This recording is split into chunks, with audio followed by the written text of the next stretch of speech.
what made you kind of get into that? How were you introduced to the straw man? I got into it because I was part of We Are Change. Actually lived in New York for 9/11. I watched it happen from my roof, so I had that experience and saw all the weirdness that was going on, and saw that the media was actually doing their job for a little bit, and then all of a sudden they had the same story. Same story, same talking point, basically. Uh, it was interesting.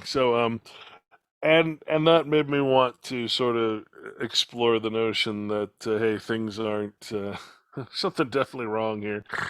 Um, and I worked for the airlines at the time. We had some issues with some of the planes that didn't get reported, and there's just a lot of stuff that was going on at the time. And I got to experience New York City, Manhattan, and being an island.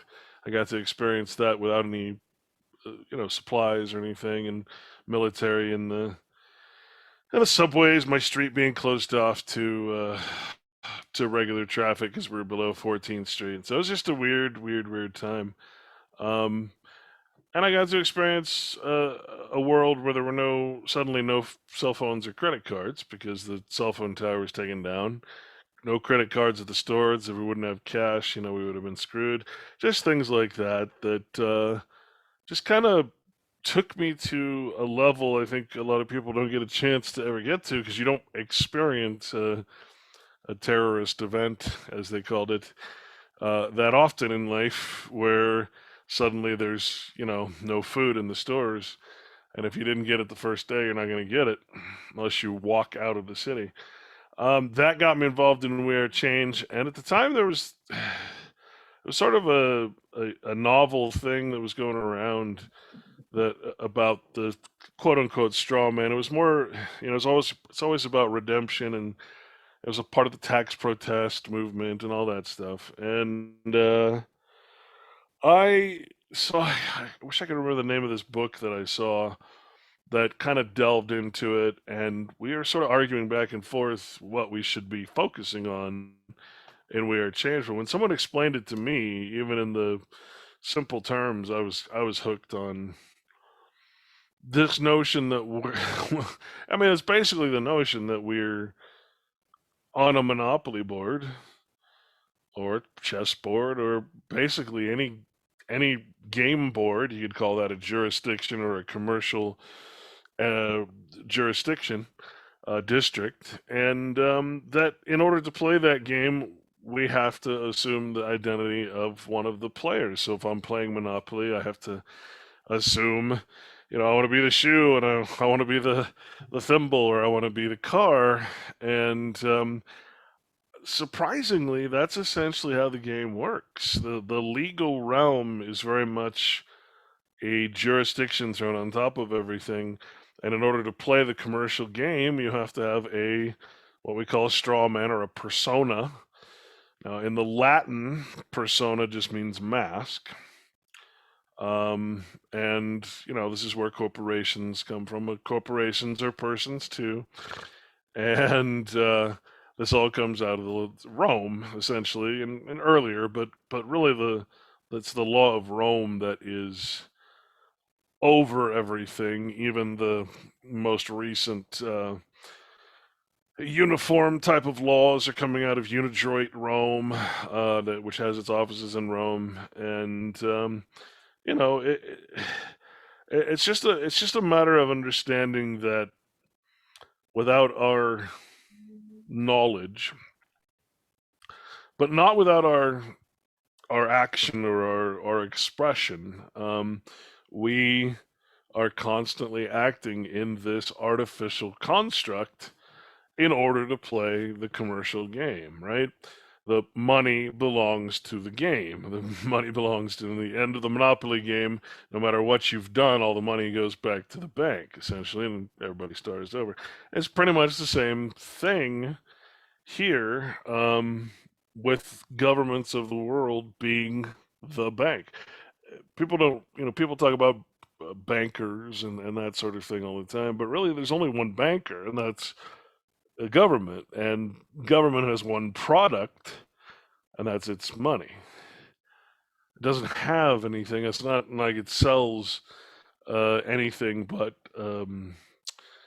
different derivatives and different, you know, just all the bundled securities and all that stuff that it allows different corporations, banks, and other institutions, Federal Reserve, it allows it to do. So the government is the banker. Government rolls out its jurisdiction, allows you to do all these things. It allows you to acquire things in person, right? Which is your identity. I'm Clint Richardson. Was it this social security number, this federal address, this this mark and this sign and this symbol, and the more signs and symbols that you have that identify you as a specific fictional entity, the more easy it is for them to prove that you're in bond and surety, or in other words, you're responsible for the actions of that monopoly piece man, so that when he gets into debt, you're the one they come to pay the debt. And what people really don't understand about debt is that debt has nothing to do with money. Money is merely a tool used to cause or to induce what's called a performance, or a performance debt. So money and debt are two different things. It's a tool. It's like it's like saying dirt is caused by a shovel. Well, no, or a whole. It's when I say you owe $1,000, that causes you to perform. You go get a job, or you do this, you whatever. It causes you to do some action in order to obtain that tool that I'm using to cause you to perform an action, right? So it's not about the money itself. The money is used to control. It's about the ability to make you perform in the name of that tool. And that can be your money, it can be your mortgage, it can be your whatever it is, it can be your children. Right? I mean, the state is very clear that it owns your children, that it's a third party in your marriage, and that it's your fault because you fill out the birth certificate, you abandon your child to the United States instead of claiming parental rights to it. You actually abandon those rights, and so we've been in this kind of vicious cycle since the late 1800s, after the Reformation happened with the states, after the Civil War and everything. You had that 13th, 14th Amendment, and the 13th Amendment basically says slavery is fine. It just words it in a way that most people don't realize. It says involuntary servitude or slavery is forbidden. Okay, well, what about volunteerism? What about being a voluntary slave? That's what most people were anyway. The Irish came over as indentured servants, for instance. Prisoners were made into slaves, but you didn't generally call white people slaves. So you indentured them, or you did some other word that you attached to it that would cause them to be under a performance debt of some sort. And so, that's what the 13th and 14th Amendment. 13th Amendment says voluntary slavery is legal, essentially. And to understand why that is, you have to understand that before the Civil War, a fact that most people don't know, before the Civil War, there was another 13th Amendment that was written up through Lincoln. It was passed, and it started to be ratified. It was passed and signed, and it was started to be ratified by the states. And that's right when the war broke out, the fighting broke out for the Civil War. And what that amendment actually said is that slavery was now kind of like abortion. It was made into a state issue. It was basically slavery was legalized. So our history, the history they tell us, is that we abolished slavery, which is not really true, And you had the Emancipation Proclamation. No one ever asks what emancipation actually means. It means to incorporate men into the state. And basically, it says that contractual or voluntary slavery is legal. And that's basically what you're doing when you put your child into the system through the birth certificate.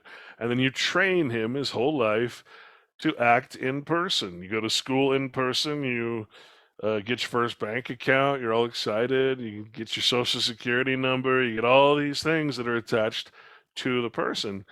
And that straw man or person is how they control you. It's a tool to cause you to perform because you're acting in it and you're doing all your commerce and all your debts and all your everything, your credits in that person. And so everything you do in that entity, that commercial vessel, if you will, um, you're you're bound to perform, and generally that's in some sort of debt for whatever you've accumulated. If you've accumulated a mortgage, a debt pledge, you don't own the house, your person owns the house, and you're the agent of that person. The government is the principal, and so when it comes time for the principal to collect, it contacts the agent, which is you.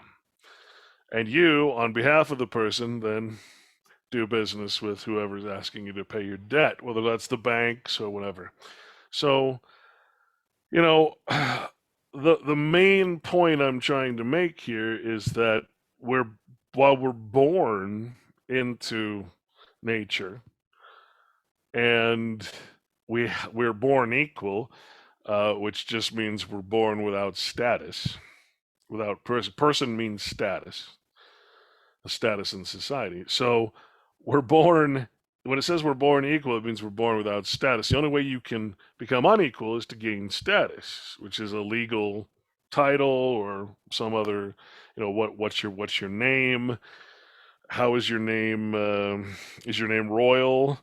All these different things. And you get these different statuses, and then all of a sudden that equality under God, natural equality, starts going like this because of the persona and because of the title. And that's how we go through life. And depending on how much, you know, debt we accumulate, we call it wealth or credit. Um, the more we appear to have a status other than what we actually are, which are just slaves, voluntary slaves, voluntary servants. So that's the nuts and bolts of it. The point, though, is that you are not a person. Okay, a person is a fictional character that you play. If I go into the Matrix, right? If I plug in to the Matrix, am I actually in the Matrix, or is it some character that I'm, some digital? If I play a video game, is that really me shooting in there, getting killed? Obviously not. It's a character I'm playing. Well, we play the same thing. It's a character we play in commerce to deal with basically, like I said, the product of government, which is money in all its forms. So that, in a nutshell, is the straw man. It's just a fictional character we play to uh, do commerce, and that's because all you got to understand, all things that government can control and all its laws can only be applied to persons, not to men, unless the men take upon themselves the status of the person. Now they become in bond and surety to the person. Now the laws of government apply to the man because the man's the agent for the person. It gets a little convoluted, but it's the basic law of agency. If you really want to understand how law works, there's massive tomes. One's called the law of age, a treatise on the law of agency. At an agency, there's always a principal, or let's say something you're more familiar with, a trustor and a trustee, a employer and an employee, the agent, the principal and the agent. is basically what we're saying. So if I'm working for an employer as an employee, he who makes the rules and is the principal, I'm the agent. And then generally there's always some third party that we're dealing with, and I'm acting on behalf of my principal in its little status. But this is how business works essentially. And the the person is often used as a sort of third party, if you will, to conduct business. So people also trusts for the safety of their wealth. A trust is just a person. It's like creating another person to put your money and your wealth into, to protect it, so it can't be taken personally. It has to be taken in a it's a much more convoluted way to try to drain a trust than it is to drain a person that is a creation of government. Whereas if you create your own person, well, that's a lot harder to access. And honestly, every politician you see out there is acting in some corporate fiction of himself. When you look if you look up politicians, Dun& Bradstreet or these types of websites, you'll see they're corporations. This is Ron Paul, the corporation of Ron Paul. And we're like, what the hell? All these guys are acting as artificial constructs in an artificial system. So, I mean, it's very much like the Matrix, or it's very much like a Monopoly game or something like that. Anything where you are controlling a fictional character in an artificial realm, it's the same thing. It's just that it's the legal realm, so it's a much harder to understand and see, because it's become so trying to understand or actually see a person, you can't. I can't show you. I can't say, look in the mirror and there's your person, because all you're going to see is you, the real you. The person is a fiction that has no substance.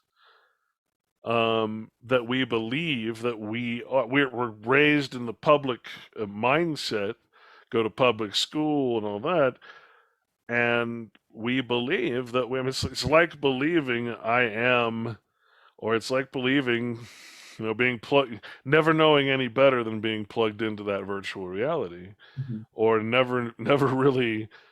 If you've never done anything but play the game of Monopoly, well, then you don't know.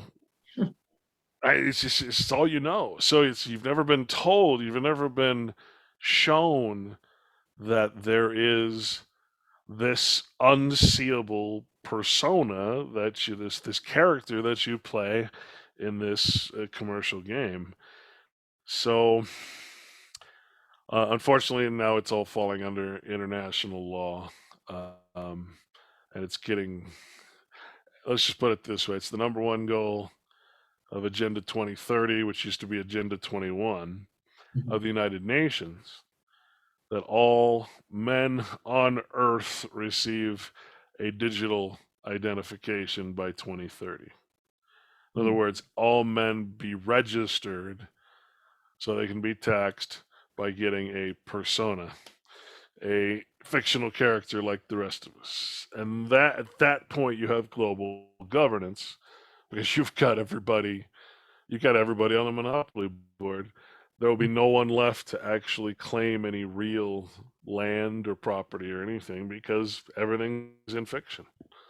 It's pretty amazing, really. It's and it's an old concept. It's nothing new. Like I said, corporations have been around for a long time. The Bible warns against persons, so it's not a new thing in any way. It's an ancient tool to control people, basically, put them in debt.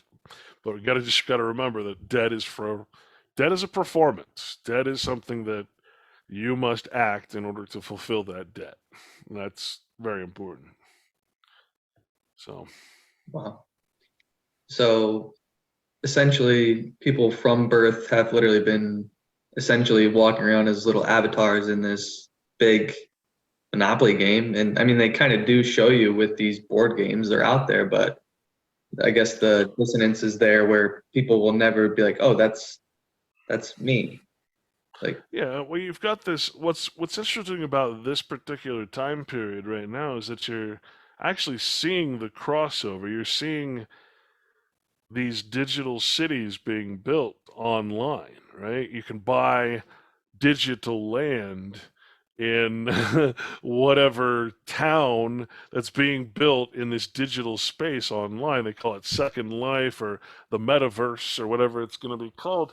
Um, so they're building this entire fictional construct where people are, I mean, they're buying land, they're getting insurance for the land, they're driving virtual cars, they're buying virtual property, virtual clothes. To me it's nuts, but because I understand that that is exactly what the legal system is. What I'm trying to explain to you is actually being recreated uh, sort of side by side the I don't want to say the real thing, but like you can understand the legal system if you just take a look into the virtual world that's being built. People are going to court, people are having wills, they're leaving stuff, right? You're what you're doing is you're buying a title. You don't actually own anything in the legal realm, but you own a piece of paper, right? That says you do. Over here in the digital realm, I'm gonna buy a nice corner lot in Snoop Dogg's or you know cool little area that he's building virtually, so it doesn't actually exist. But I'm gonna buy that piece of land with virtual money, right? And it's the same thing. The money is as valueless in that's being created in there as it is out here. Bitcoin has no value. The reason Bitcoin has value is because you can trade it for dollars. There is no distinction right now between, if you want to understand the legal realm, you simply have to look at the terms and conditions and everything that's happening over here in the multiverse or whatever it's going to be, the matrix, basically, the virtual reality. There is no difference. You're trading in fiction in either realm, right? Nothing is real in either realm. They're just words and terms that we believe, because we believe in them and because we believe in the value of money, we believe that these things are somehow real and we are actually going into debt again. Same thing you're doing over here in the legal realm, you're doing over here in the digital realm. It's like you're making two debtors, right? It's like, yeah, but it's all attached. It's all going to be attached back here to your person, because you're using your credit card. You're using the whole thing is, like I said, it's the first time I think in history that you can actually have a visual representation, yeah. a digital or visualization of how fake Mhm. the legal realm is, and yet how people believe in it enough to actually spend money and like go broke buying things that don't exist, like for paper, for titles that say you own something that doesn't exist in the first place. Well, that's what the legal realm is, and that's what we've all been conned into. Yeah, Is in the first place, it just doesn't have the visual aspect like this does over here. And I find it kind of fascinating because when you look at legal terms and when you look at the terms that they're using for this virtual world, they're virtually the same. It's the same exact thing. They're setting up a legal system to control property and everything else over here that's based exactly on this. So for the first time, you can say, okay, it's not me participating in this. It's my avatar. It's my yeah, character. I'm walking around. I can see it for the first time, and I'm walking around, and you know, there's someone talking over there, and it's in 3D now, and you can actually sort of visualize what the legal realm is. There is hardly any difference. Mhm. It's just that we've never been able to see it. Yeah. We don't feel it. You feel like it's real life, but you're acting in this entity that is bound by the law. Like I said, law doesn't apply to you, with the exception of evils like murder and that kind of thing. Laws, these commercial laws, don't apply to men. They apply only to the persons, the property that the lawmaker controls and owns. So, and again, it's not your person, right? When you get a social security card, when you get a driver's license, go read the paper that comes with it. It says, this belongs to the Social Security office. This does not belong to you. You're like renting it, you're leasing it. When you go look at your car title or your home title, it's going to tell you the truth. It's going to say you're leasing, you're a renter, you're not you don't own anything, because you are an agent doing business as this person. The person is where everything is, property is registered and owned, but you don't own the person, government does. Mhm. This is the problem. See, we've been conned into giving up our entire wealth and prosperity. We've been conned into giving that up through personhood, through this voluntary servitude to a government that is completely illegitimate. It's in Washington D.C. It's a nation state, just like the rest of the world has been turned into nation states. You have this illegitimate corporate structure outside of the 50 states that is controlling um, the whole commercial game for international commerce. And when you enter into the internet, it's international commerce. There's no borders. But then again, there's no real borders out here. They're Yeah. all fictional, Fiction. right? We imagine them to be true. It's really it's like I said, it's hard to point to anything and say that's a straw man or that's this. You have to really spiritually expand yourself Mhm. to realize, yeah, everything I'm doing has been A lie. to build and to succeed in the artifice, right, in the fiction. And it's it's really amazing. I mean, so I've been talking about this for so many years now. I don't even remember some of the points that were these clarifying moments. But I mean, the problem is you can't unlearn it. Once you decide to really see things for the way they are, you can't go back, Mhm. right? You either recognize it and be like, okay, like I'm Cipher, I want to go back in, I want to be plugged back in, or I recognize the voluntary enslavement and I want to get out of it. So there's two kinds of reactions, and I'd say the majority of reactions is I'm just gonna stay right here where I'm at. It's pretty comfortable. Yeah. Yeah. Wow. It's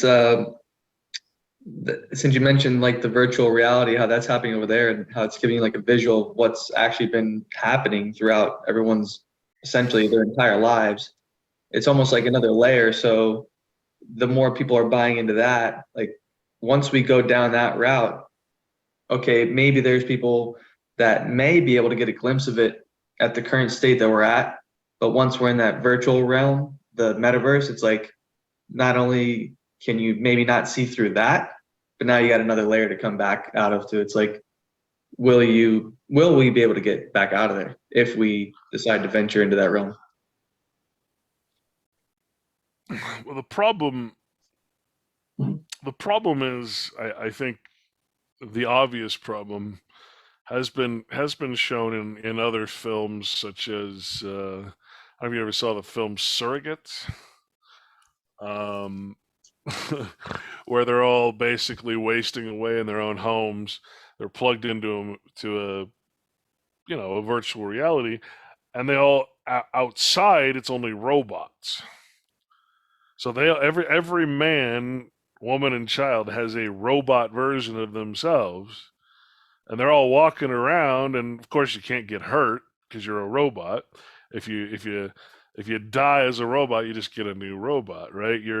But meanwhile, all the people are, they're obese, they're dying, they're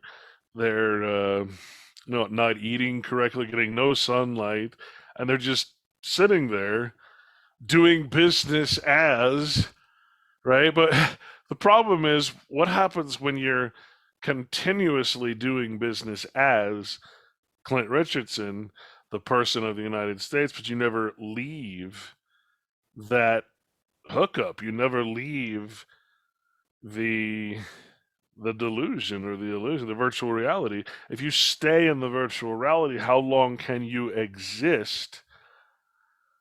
I mean, you're gonna have to start hooking yourself up intravenously to get food. What are you gonna have?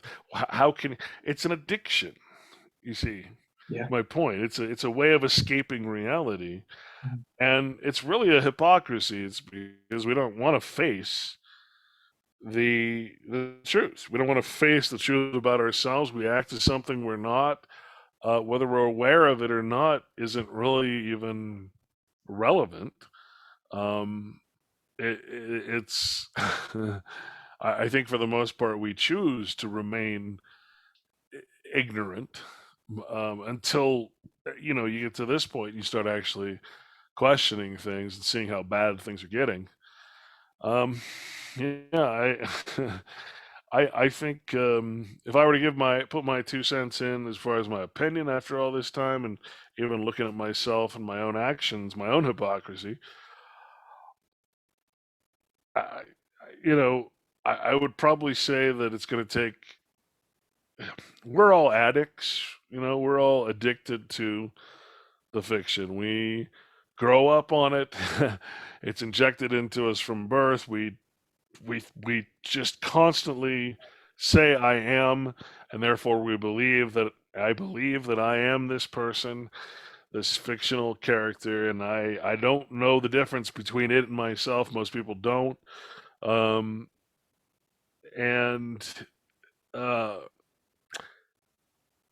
I think the only way that the very few people, what the Bible would call a remnant, right? The people that would actually escape um, that system, as we call it, would be the children. Like if you say you're about to have a child, the only way I think you can prevent or really escape from it is for you personally to make some serious, serious cold turkey separation from that addiction. Mhm.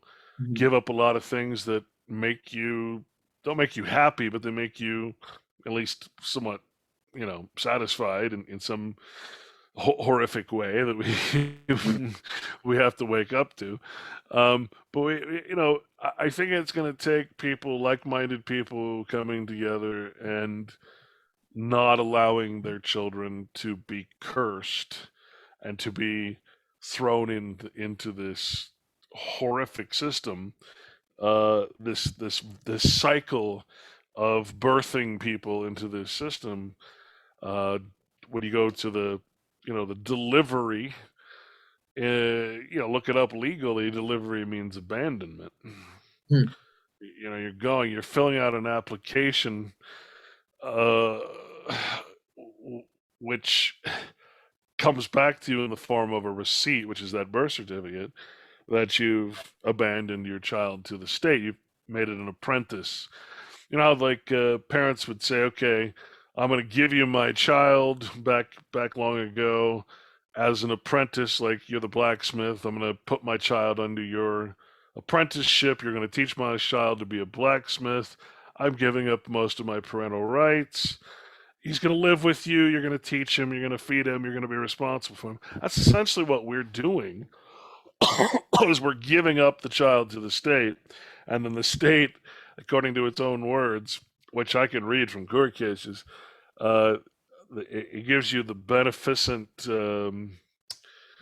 in its benefice, they're giving you the knowing that they can take it anytime because it's their property. They're giving it back to you to raise. It's pretty wicked when you, like I said, when you read the court opinion on the subject when they say they own your child. I mean, it's just like, oh, holy crap. Yeah. I heard of a case in Canada where this woman's child, she had cancer, and the only way that they would uh, treat her, or if the mother didn't agree to the service that they were offering her, they were threatening to take the child away. And essentially, their daughter became their own guardian. She had to make the decision whether or not she wanted to go through with the treatment. Otherwise, they would take her away. Yeah, well, you've got to ask, how do they have that power? Is that some kind of natural power? Are they gods? What is it? Where do they get that power? And the answer is you give it to them. I mean, the second that you enter them into that system and contract and the birth certificate, what the birth certificate does in America, and it's basically the same on a different, we have states, they have provinces, et cetera, but in America, just straight from the Texas website of birth records, it says very specifically that the birth certificate creates a person in the United States, and therefore the domicile of the child, now becoming a legal term, a person, is the United States. Okay, so that's Washington, D.C., and that monopoly board, that jurisdiction, is spread over all the public areas of all the states. So basically, everywhere we go and everything we do is in public. So you're talking about domicile, which means that's where your law comes from. That's who makes your law. All right, that's your God, your false God, essentially. When it says take no other gods before me, that's what it's talking about. Kings, magistrates, presidents, mayors, anything in power is a false god. A god. God's a very generic term. I explain all that in the book, but the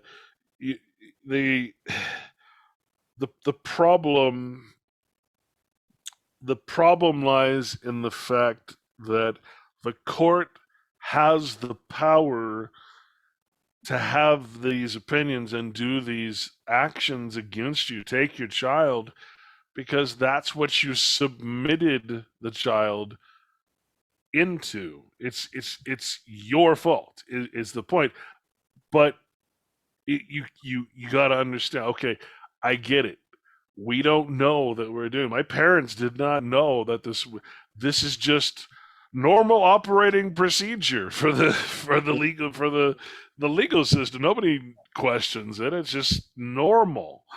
Well, yeah, I'm sorry, but I'm one of those bad kids in church that ask questions, right? I'm like, wait a minute, none of this shit makes sense. Wait a minute, what is this birth certificate thing?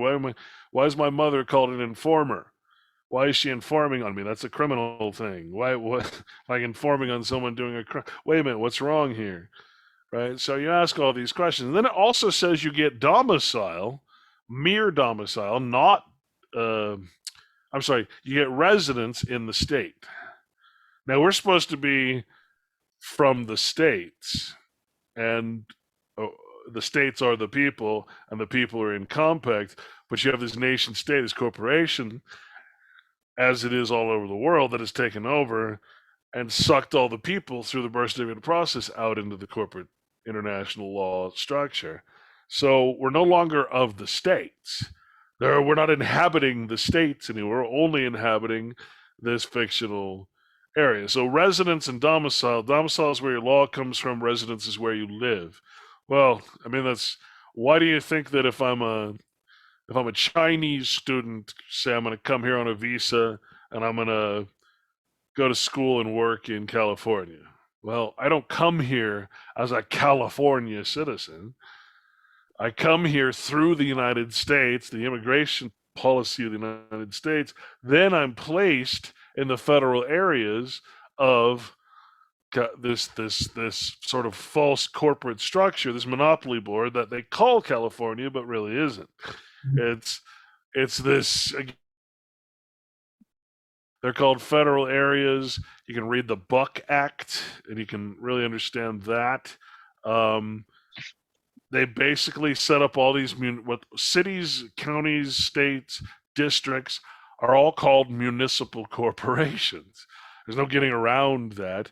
In fact, some places where you drive in, they have the city limits. Well, they'll say the corporate limits, not city limits. The same thing, because a city is a municipal corporation, right? So again, you're when the entire structure becomes corporations that are in other words persons that are controlling other persons, well, there's no legitimacy left. There's no legitimate law, or there's no legitimate like local state law. So we're all citizens of this United States, which is in Washington D.C., or if you're in Britain, or if you're in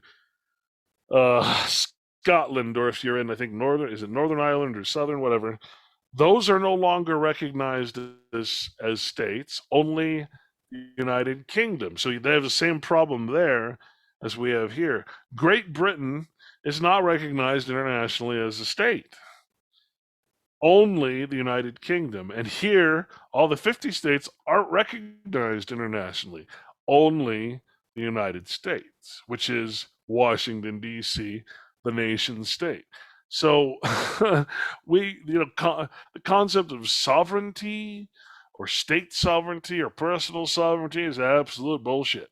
It's never been true. At least it hasn't been true before the nation state, the Constitution was set up originally. So, because I mean, if you think about it, a state is a territory of the United States that has been petitioned by the people, by certain people, to become a state. And how does that happen? Well, Congress floats a bill, the president signs it into law that this is now a state instead of a territory, but it never stops being the territory of the United States. All the public lands were forced to be given to the federal government, the United States. That's right in the constitutions. And, I don't know what to say. It's just concept of sovereignty. No, that's pretty much a joke. All you have to do is look at the Civil War, and you can see there's no sovereignty. So, yeah, we're in a lot of trouble, and the trouble stems from the fact that we can't tell the difference between ourselves and the person that we play in commerce, and we go to jail. We can go to jail for life because government says that person must go to jail. All because we believe we're the person. Everybody in jail is there voluntarily. It's hard to understand that, but when you join the military, you're doing so voluntarily. You're voluntarily basically saying, yes, please kick my ass. Abuse me, right? It's the same thing. Once you volunteer, until you volunteer, they can't touch you. But once you volunteer, you're agreeing to the entirety of the system of law. And I always like to bring up one specific law, because it's pretty crazy that we don't know the law that we're under, and that we agree to it whether we know it or not. It doesn't matter. Law doesn't care whether we know it or not, and that's the maxim: ignorance is no excuse. Right? So if ignorance is no excuse, well, guess what? Title 42, Section 1981. I keep telling people you should make a t-shirt out of this. Title 42, Section 1981, wherein it lists a statement of equal rights. And it says it's our equal right to be put in pain, punished, taxed, licensed, and exacted or extorted from. So as a citizen of the United States, you have agreed that you can be put in pain, punished, taxed, licensed, and extorted. Did you know that? And that's That's essentially, your right. and as soon as you sign your kid up with the birth certificate, they become That's incorporated. their right. Now it's the right Now you have to freedom. understand. You have to Freedom. understand that that person that you create, that kid has nothing to do with that person.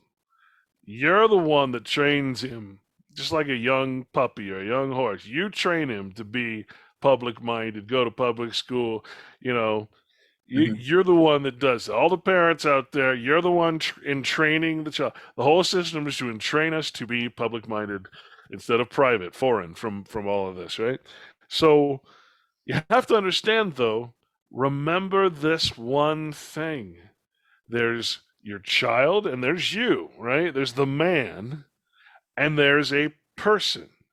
These two things have nothing in, there's no connection whatsoever unless I agree Mhm. to be this. If I agree to be responsible for the actions that are undertaken in this commercial vessel, right? It's like renting a car. You're like, I have nothing to do with a rental car until I agree that that car is mine. That's my vessel for the next week. And if I do any damage, right, I take insurance, I do all these things.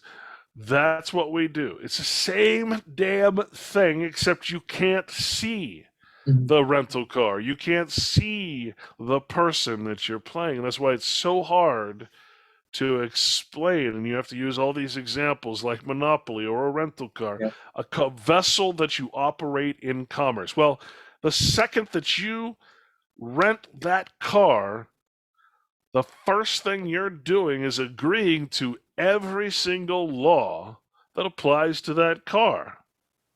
It doesn't apply to you, it applies to the car. But now that you've taken possession of the car, right? Now you're like a little demon. You've taken possession. Now you're responsible for everything that happens to that car or any damage that car does to anybody else.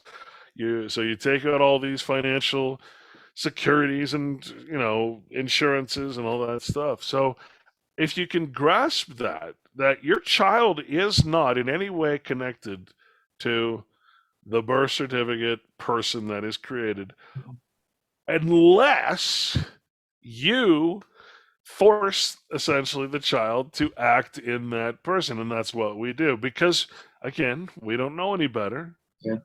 So my opinion, and I'm sorry, one last thing there, that brings you up to the age of consent or the age of adulthood where you have to make a choice. We don't realize we have to make a choice. We just continue on as normal. But if you look up the term, it's in the book. It's very important. I spent a lot of time on it. These two words, it's also a religious concept. It's called confirmation. Confirmation and ratification. Well, how would I confirm the fact that as a child who cannot contract, right, it would be illegal for you to say that I'm anything as a child without the parents' consent, right? Suddenly you become of an age that we call adulthood or adultery, that I can choose to be in permanent adultery, which we call adulthood, I should say. Mhm. It's like a person is a hood, mask, right? So I'm going to then, at that point, how do I confirm and ratify the person and therefore be considered legally now uh, in bond and surety responsible for that person? Whereas before, at 17 and 364 days, I was not. But at 18, I somehow reached the age of quote unquote consent, where, well, see, here's the problem. What problem with consent is it's manufactured. Consent, they say there's express consent and tacit consent. Tacit meaning you're not necessarily expressing it, right? But it's assumed on you. The problem with the age of consent is okay, thanks to my parents, they helped me get my first bank account.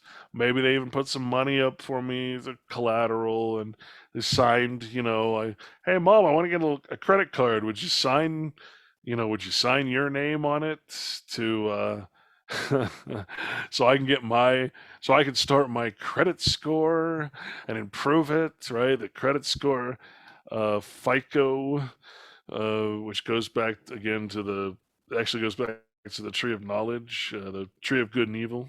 So again, the whole everything basically intertwines with the Bible.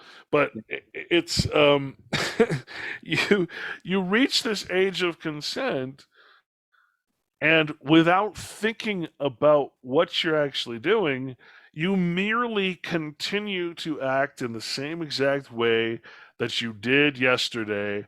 I'm going to go, I'm going to stop by the bank, I'm going to write a couple checks, use my credit card, going to use my name, maybe secure something with my name.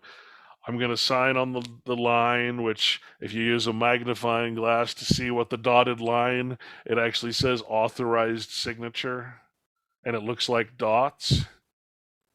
Like go look at your checks or any other thing that's personal checks, right? If it looks like a dotted line, I guarantee those are little tiny letters that you can't read unless, Hmm. without a microphone. So authorized signatures. Well, who's that for? It's for the agent, the attorney. Authorized signature. That's why they keep your signature at the bank.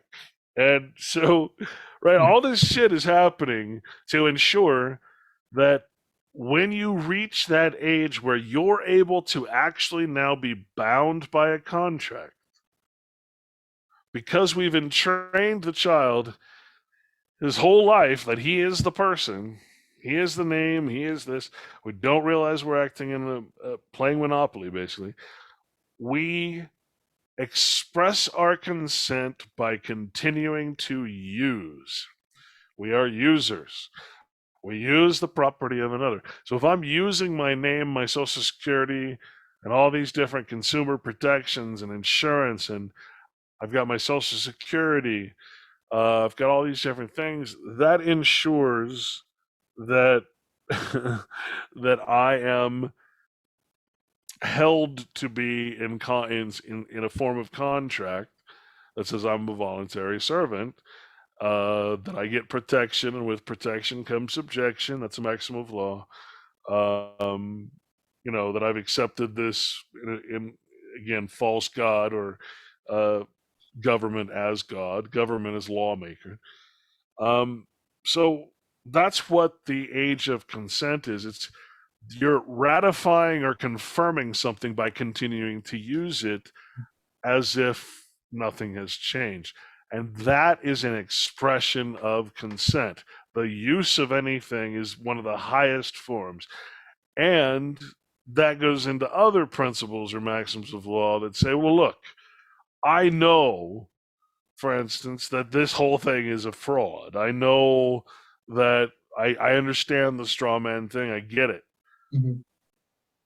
That doesn't mean that I can just say, oh, well, it's a fraud. Nothing counts or nothing, because I've still acted in the part. Now, realizing that it's a fraud isn't enough. And the maxims of the law protect that as well. They say basically that,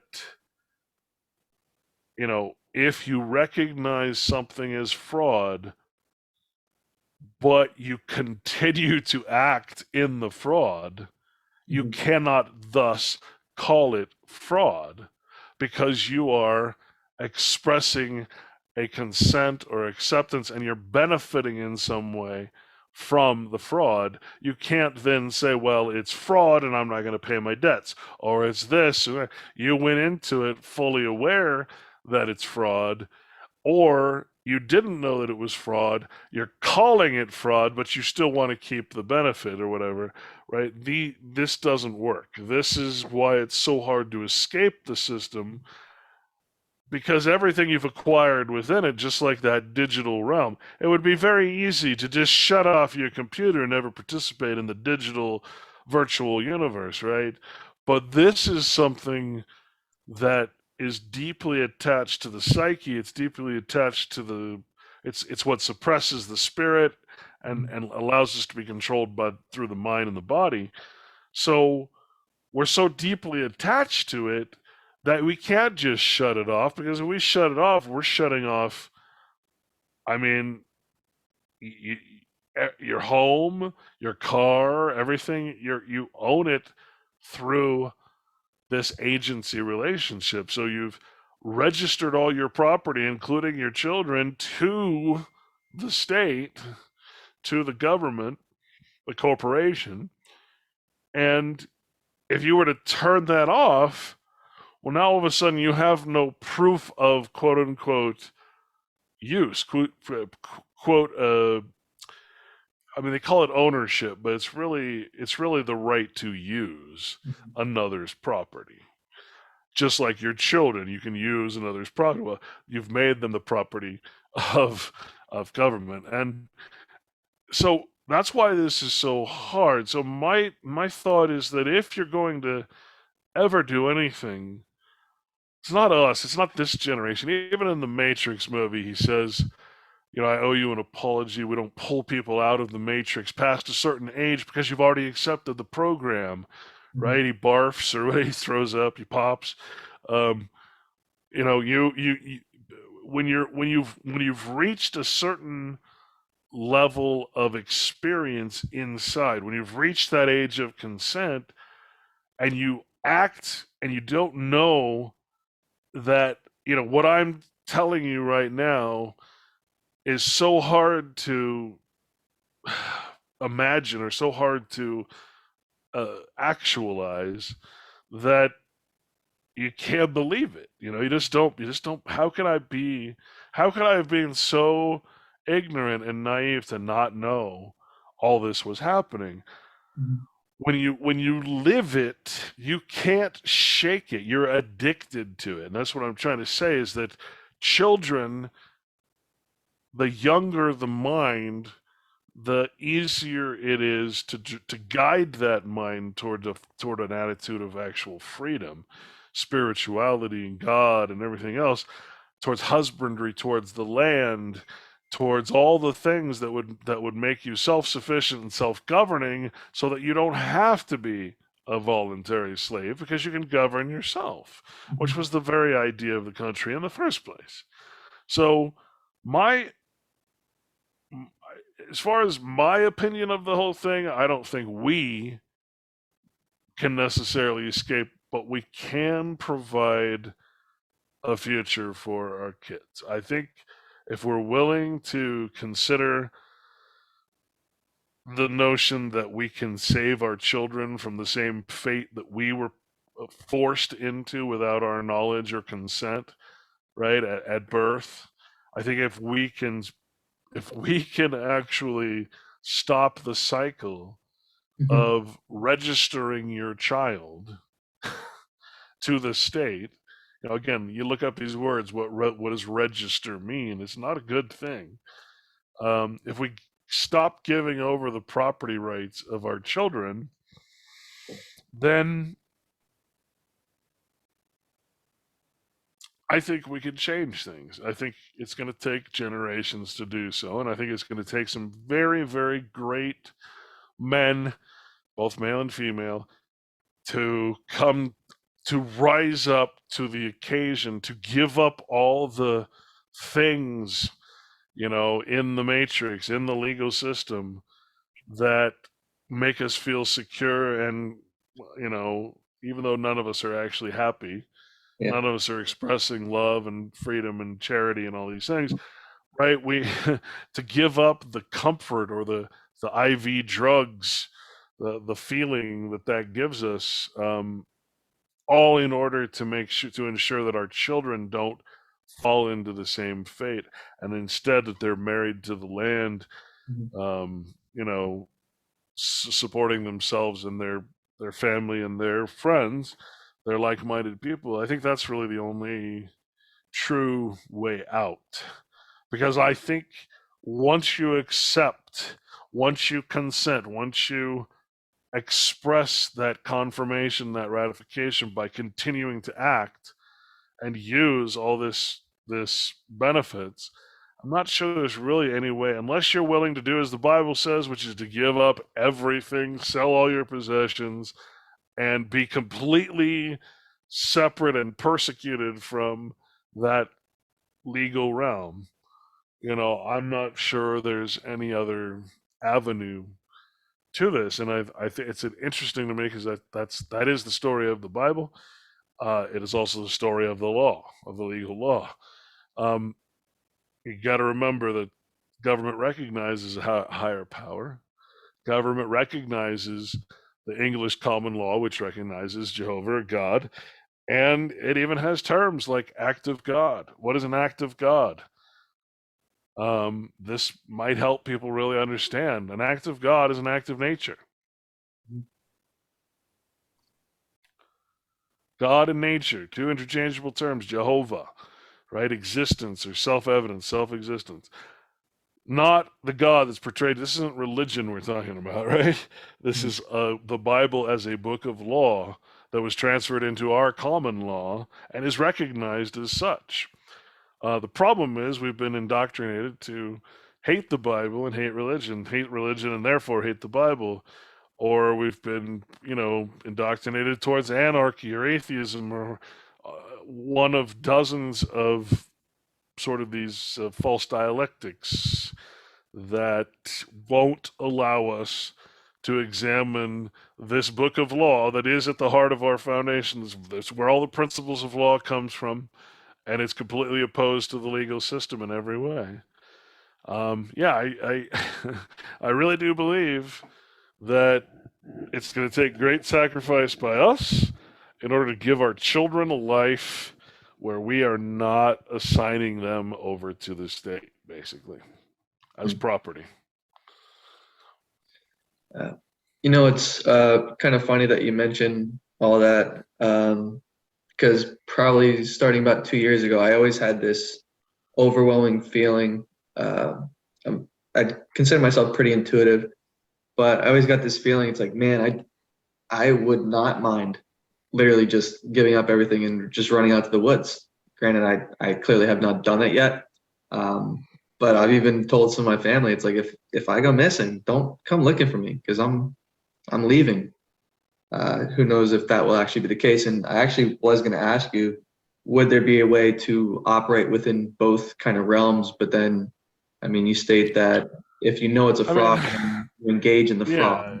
Then, and the Bible is it's all allegorical references like lukewarmness. You can't yeah, have two gods, God or man, nature, reality versus mammon, which is valuation. You can't value life, which is priceless, in money, which is valueless, right? You can't. It's no, you cannot mix realms. You It's not to say that people don't try or hypocritically, you have prosperity preaching and you have all these different extremely wealthy people. I'm whatever my name is, and I have a ministry, and we need another jumbo jet for the ministry. That kind of thing. Joel Osteen. Or yeah, these are not. That's why I say you got to get away from religion. Yeah. The only way you can ever understand the Bible is to take everything you've ever known or thought you've known about it and just throw it in the trash.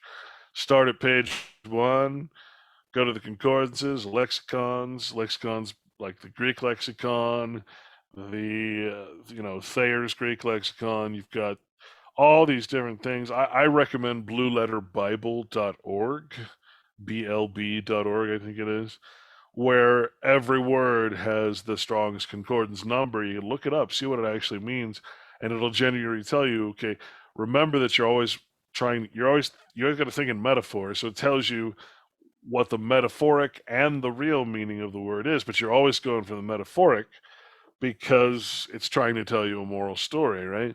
So, almost all words in the Bible are used metaphorically, uh, you know, or we're so dumbed down because English is such a mongrel, borrowed language from so many other things. They actually call English in Black's Law Dictionary, they call it dog Latin, which is the lowest form of Latin, whereas the highest form is law Latin, which is basically what we're under in the legal realm, but we don't know how to we don't know the legal language. Now in my book, again, you download it for free. In my book, there's at least 2,000 words that I've defined that are legal terms in there that I guarantee most people don't understand that the legal word, it's like God and the devil or God and Satan. Satan is nothing but the inverse of nature, the inverse of truth, right? God is truth. We should be worshiping what is truth, not the truth that comes out of in words, or not the truth, but the self-evident nature. What is real? What is not man-made? Is essentially God or Jehovah. Whereas the inverse, or the artificer, sometimes they call the devil the artificer, the someone who makes all things artificial, is the inverse or the adverse, right? You've got the universe and the adversary, right? It's pretty brilliant when you look at it in the metaphorical way, so that you have the truth and then you have the inverse of the truth. You have the natural language, I see and say what I mean, and then you have the legal language, I invert that to where now I'm saying something that I don't intend or mean. For instance, if I say I understand, that means I stand under whatever it is that you have just said. That's why at a court of law or a court of legalism, the judge will always ask you, do you understand? Or if a cop reads you your rights, what does he say? He says, do you understand these rights as I've read them to you? Well, you're like, yeah, I understand. Well, why don't you say no? No, I don't understand, because what you're really saying is I don't agree. I don't consent. I don't stand under the fact that you just read me a bunch of rights that I don't agree with, that aren't God-given. They're man-made. I don't agree to these rights. Why would I say I understand them? Well, the problem is you don't understand. You don't know that when you say I understand, you think, oh, yeah, that makes sense to me. So yeah, I understand. Now you're saying I agree. I consent. Why would you allow someone to say anything you say can be used against you in a court of law? Why the hell would you say, yeah, I understand? Yeah, I agree to that. They don't know No, that. you say you don't understand. Hell no, I don't understand that. Right? But all these kind of things, remember, everything's inverse in the legal language, so they're all designed to trap you and get you to say something that you don't really mean. And that's why almost always the Bible, what's interesting about the Bible as a book of law, it says thou shalt not. Well, so it's a negative. It's like, don't do this, don't take the drug, don't be in surety, don't respect persons, don't respect flattering titles, don't kill, don't steal, don't do this. Whereas the legal realm is the complete opposite. It says do this and do that, and you must do this. The positive law, in other words, it's always telling you what to do as opposed to what not to do, which is over here in the spiritual realm, because only a spiritually driven man, not a legally driven, only a spiritually driven man can make the moral choice to say no. The Bible's all about saying no. If you're a free man, you can say no to anything, and everything that someone throws at you. Whereas over here, you can't say no. I say no to Trump and Hillary Clinton, but I get one or the other, whether I say yes or no. All right, so it's not a choice; it's a causality. Whereas over here, you're making the moral choice. So that's what personhood is. It is a hypocrisy against your own nature. It's a way of saying, well, I don't want to be burdened by the law of God, the law of nature. I don't want to be burdened by making a moral choice at every turn and choosing the right path like Christ did. I want to be over here in the legal realm where I have a protection for bad behavior, where I'm pitted against all the other slaves to compete. I don't want to have any responsibility. I want insurance. I want protection. But if you're ever going to be truly free, well, you got to realize, man, there is no insurance. Insurance doesn't exist in the real world, In right? real There's not an There's not an animal walking around on Earth that feels like it's protected because it has insurance. It's like, hey, screw you, bear. You can't eat me. I have protection. It's just not how nature works. And so that's part of the addiction that I'm talking about. Can you imagine a world where you don't have insurance? Children can. Children can be taught the moral way, the righteous, the spiritual path. But men who've already been spoiled and already accepted a lie so large that it's almost impossible to see.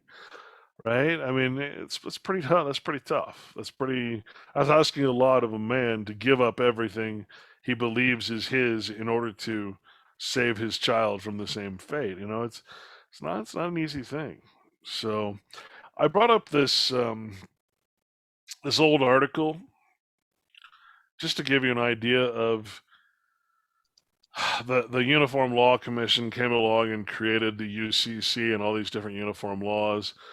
One of them, quite a few of them, have to do with child protective services and this type of stuff. So I'm just going to read a few quotes from these courts just to give you an idea. When you go into court, you need to understand.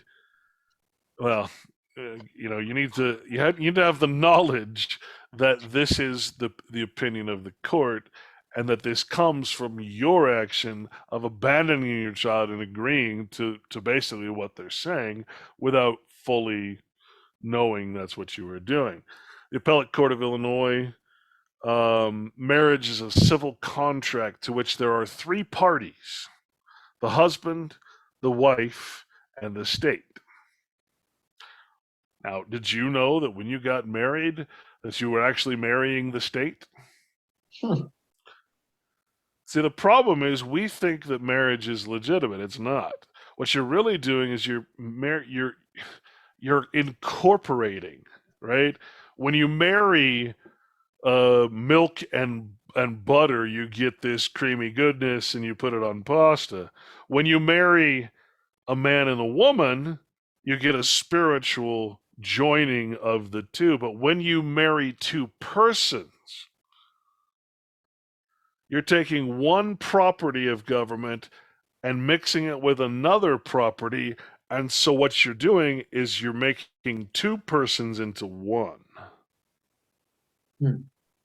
But your marriage is illegitimate because it's not spiritual. It's not to God, right? It's not an oath to God. All oaths are to God, regardless of who makes them or what the context is. So you have to understand that when you're getting married legally, you need permission from the state to do so. Well, you need permission, a marriage license, because you're conjoining two pieces of property, two persons together to form one corporation, or what they call family. Corporation in legal means family. See, it's the inverse, the adverse. So, Van Coten versus Van Coten, when two people decide to get married, they're required. I'm going to put on my ugly reading glasses here, sorry. Whoa! When two people decide to get married, they're required first to procure a license from the state. If they have children of this marriage, they're required by the state to submit their children to certain things, such as school attendance and vaccinations. Furthermore, if at some time in the future the couple decides the marriage is not working, they must petition the state for a divorce. Marriage is a three-party contract between the man, the woman, and the state. Linneman versus Linneman, the state represents the public interest in the institution of marriage. This public interest is what allows the state to intervene in certain such situations to protect the interests of members of the family. In other words, employees of the corporation. The state is like a silent partner in the family. Listen to this, man. The state is like a silent partner in the family who is not active in the everyday running of the family, but becomes active and exercises its power and authority only when necessary to protect some important interest of family, i.e., corporation life. Taking all of this into consideration, the question no longer is whether the state has an interest or place in disputes, such as the one at bar, the one currently in the court, but it becomes a question of timing and necessity. When does the state step in to exercise its parens patria, which is the ultimate power, the highest power? The state has a wide range of power for limiting parental freedom and authority in things affecting the child's welfare. In fact, the entire familial relationship involves the state. Hmm. So when you walk into court, that's what you're facing. Is you're facing a sociopathic bastard who actually believes that that child belongs to the court. It belongs to the state. It doesn't belong to you. It's being beneficiary. It's being nice to you by allowing you to raise your own child, but it can take it away at any time. The primary control and custody of infants is with the government. There is no wider area for the exercise of judicial discretion than that of providing for and protecting the best interests of children. Now, you can't even imagine what it would be like to say, this is my property. This is not a child. This is part of me. It's a product of my labor. It is my property. Now, people say, oh, I'm not going to call my child my property, and that's the problem. Because they certainly do. You're so afraid of this word. I'm not going to call a child my property. Of course you are. If you have any sense, any wit about you, of course it's your property. What you're really saying is I'm not responsible for that thing that came out of my body. I mean, people are afraid to use the correct language. So, of course, the court steps in and says, well, if you're not going to claim property, we are. This is how slavery has been institutionalized in the United States through the 13th and 14th Amendment. So the court stands in position of parens patria of the children, a Latin term. We held the best interest of the child took precedence over the parent's right to travel. In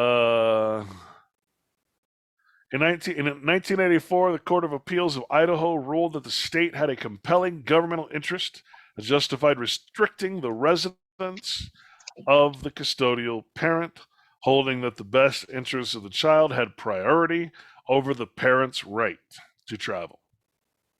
Parens patria literally means parent of the country.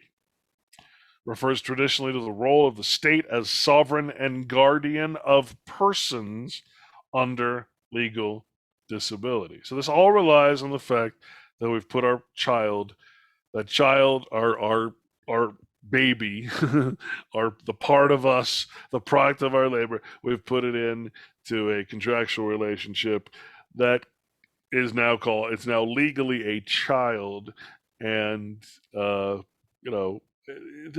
can go on and on and on with this.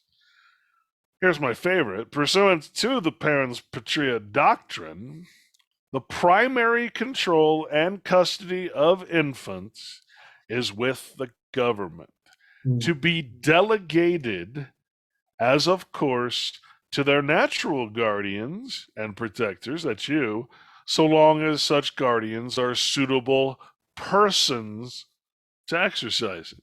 See, it all revolves around the person. Not suitable men, not suitable this, suitable persons. In other words, the state is the father and mother. Listen to this.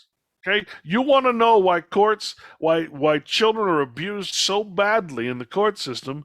In other words, the state is the father and mother of the child, and the natural parents are not entitled to the custody except upon the state's beneficent recognition that natural parents, presumably, will be the best of its citizens to delegate its custodial powers. The law devolves the custody of infant children upon their parents, not so much upon the ground of their natural right in the later, as because of the interests of the child and the good of the public will, as a general rule, be thereby promoted. public voluntary servitude will be promoted. Public mindedness. And this is why once you start saying, I'm going to homeschool my child, I'm going to teach my child to be private and foreign from this whole system of law, I'm going to teach my child the Bible, that's when the persecution starts. That's when they start claiming, well, this is our child, it's not your child. That's why people go through hell. You know, if you're not being persecuted, you're not doing anything right, Yeah. is my opinion. So that should give you a pretty good idea, especially that last few statements there. That should give you a pretty good idea of what you're up against when you go to the court, right? I mean, they believe that these children are property of that court. It's It's absolutely sick. sickening. Yeah, that's the word that I was looking for. And holy shit, like Yeah, you're these are blowing me court away. cases. Yeah, these are court cases. Yeah, I can send you the article if you want. I'll send it to you in chat. I was Dude, shocked, man, the first time I read it. I was just like, what the hell? That's the way it is, you know? Um, but yeah, it's unfortunately.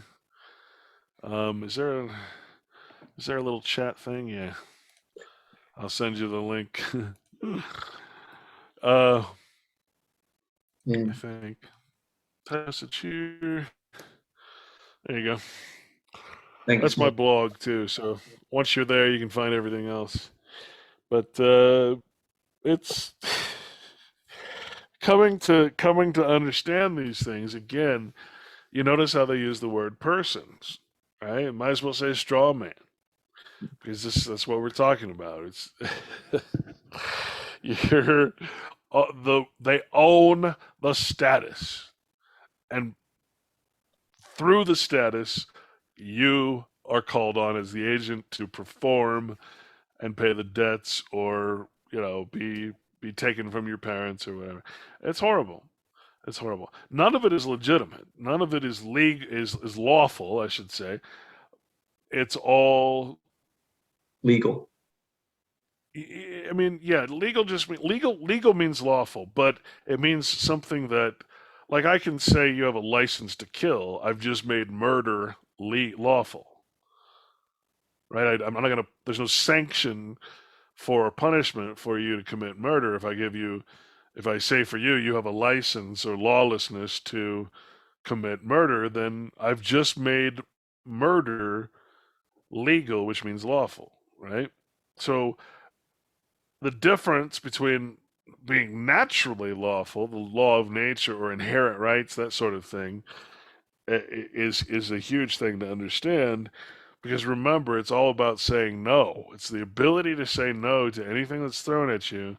That's the only way you're ever going to know you're actually free. And the whole idea behind incorporation, or words like emancipation, coming from the Latin, these words all mean the same thing. They mean to incorporate. To set free means to give a franchise to. So you're taking a man, you're incorporating it into a slave system, and you give it fancy names like citizenship and all these patriotic nonsense. And you tell the history of why, the founding fathers, the false gods, and everything they did, and why. And now you have this justification for this completely illegitimate system that has nothing to do with that history to exist. And yeah, presto, you have this whole system of essentially a bunch of voluntary slaves that don't know they're volunteering to be slaves. And what's really important about that is the word. You call it the Trinity, right? You got the spirit or the soul, the spirit, same word. Spirit, body, and mind. Spirit, mind, body. Obviously, the spirit is the moral aspect. The mind is the logical, the reasonable aspect, and the body is controlled thereof, right? It's the laboring aspect. So, in highest order, the first thing you want to cut, the first thing you want to sever, is spirituality. Because spirituality is not just sitting around doing this shit, right? And meditate. That's not spirituality. Spirituality is making a moral choice. Your spirit is what is behind your like alcohol is called a spirit. Why? Because it makes you act. When a baseball player gets a home run, now that kid has spirit, right? When someone says something or does something, the spirit of this, the spirit of 76, right? The spirit. Well, that's talking about your spirituality. That's talking about your ability and your consciousness, your ability and your moral compunction to fight, to say no, to not agree to things that you know are are evil, right? And that are bad, like what we just read. To not ignore the entire system of law that you agree to be under, to not right to say no to all of it, no contracts, no money, no marriage, no this, no that, none of these man-made constructs that we are tricked into thinking are somehow spiritual. No, um, the spirit, in other words, has to control the mind. When you incorporate, when you do anything like that, when you create a citizen, when you create an employee, when you create that, you are severing the spirit. The employee has no right to say no. The agent has no right to say no because the you're you've already agreed to the law. You've already agreed to the contract. You can't just break the contract without consequences, right? So that's the spirit. Now, once you cut the spirit, as we've all been spiritually, neutered basically, because we're under this legal law instead of this spiritual law, this thou shalt not. Now we're thou shalt. Um, we we have this. Now we're at the mind level, and most of us are strictly at the mind level. We're constantly trying to figure things out. We're constantly trying to understand things like we're talking about today. We're trying to differentiate, I can't. I won't even look at the Bible because the Bible has to do with religion. I hate religion, therefore I hate the Bible. A complete logical fallacy, but okay. Bible was there before religion, right? You pick it up, you forget all of that, and you pick it up with the spiritual intention, and it reads like a law book. It reads a completely different read, and you look up all the words and what the original intention was. You, for God's sake, look up the meaning of the word God. You're going to be shocked. It's not what you think at all. So we're stuck at the mind level. Well, if you control the mind and you cut out the spirit, the choice, the ability to say no, well, then all that's left is the body, and the body's just going to do whatever the mind does. So unless the spirit is controlling the mind, something else is, and therefore the body is being controlled by whoever's controlling the mind. So the only thing that we have available to us as our defense is our spirit, which this entire legal structure is designed to put into a state of causality, right? Where we don't longer make a choice. Or if we do, it's a choice between two evils, which is no choice at all. Mm.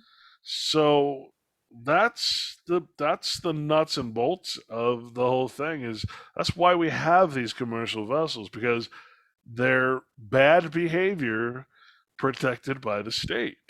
It's immoral, or amoral, if you will, behavior, hypocrisy against nature.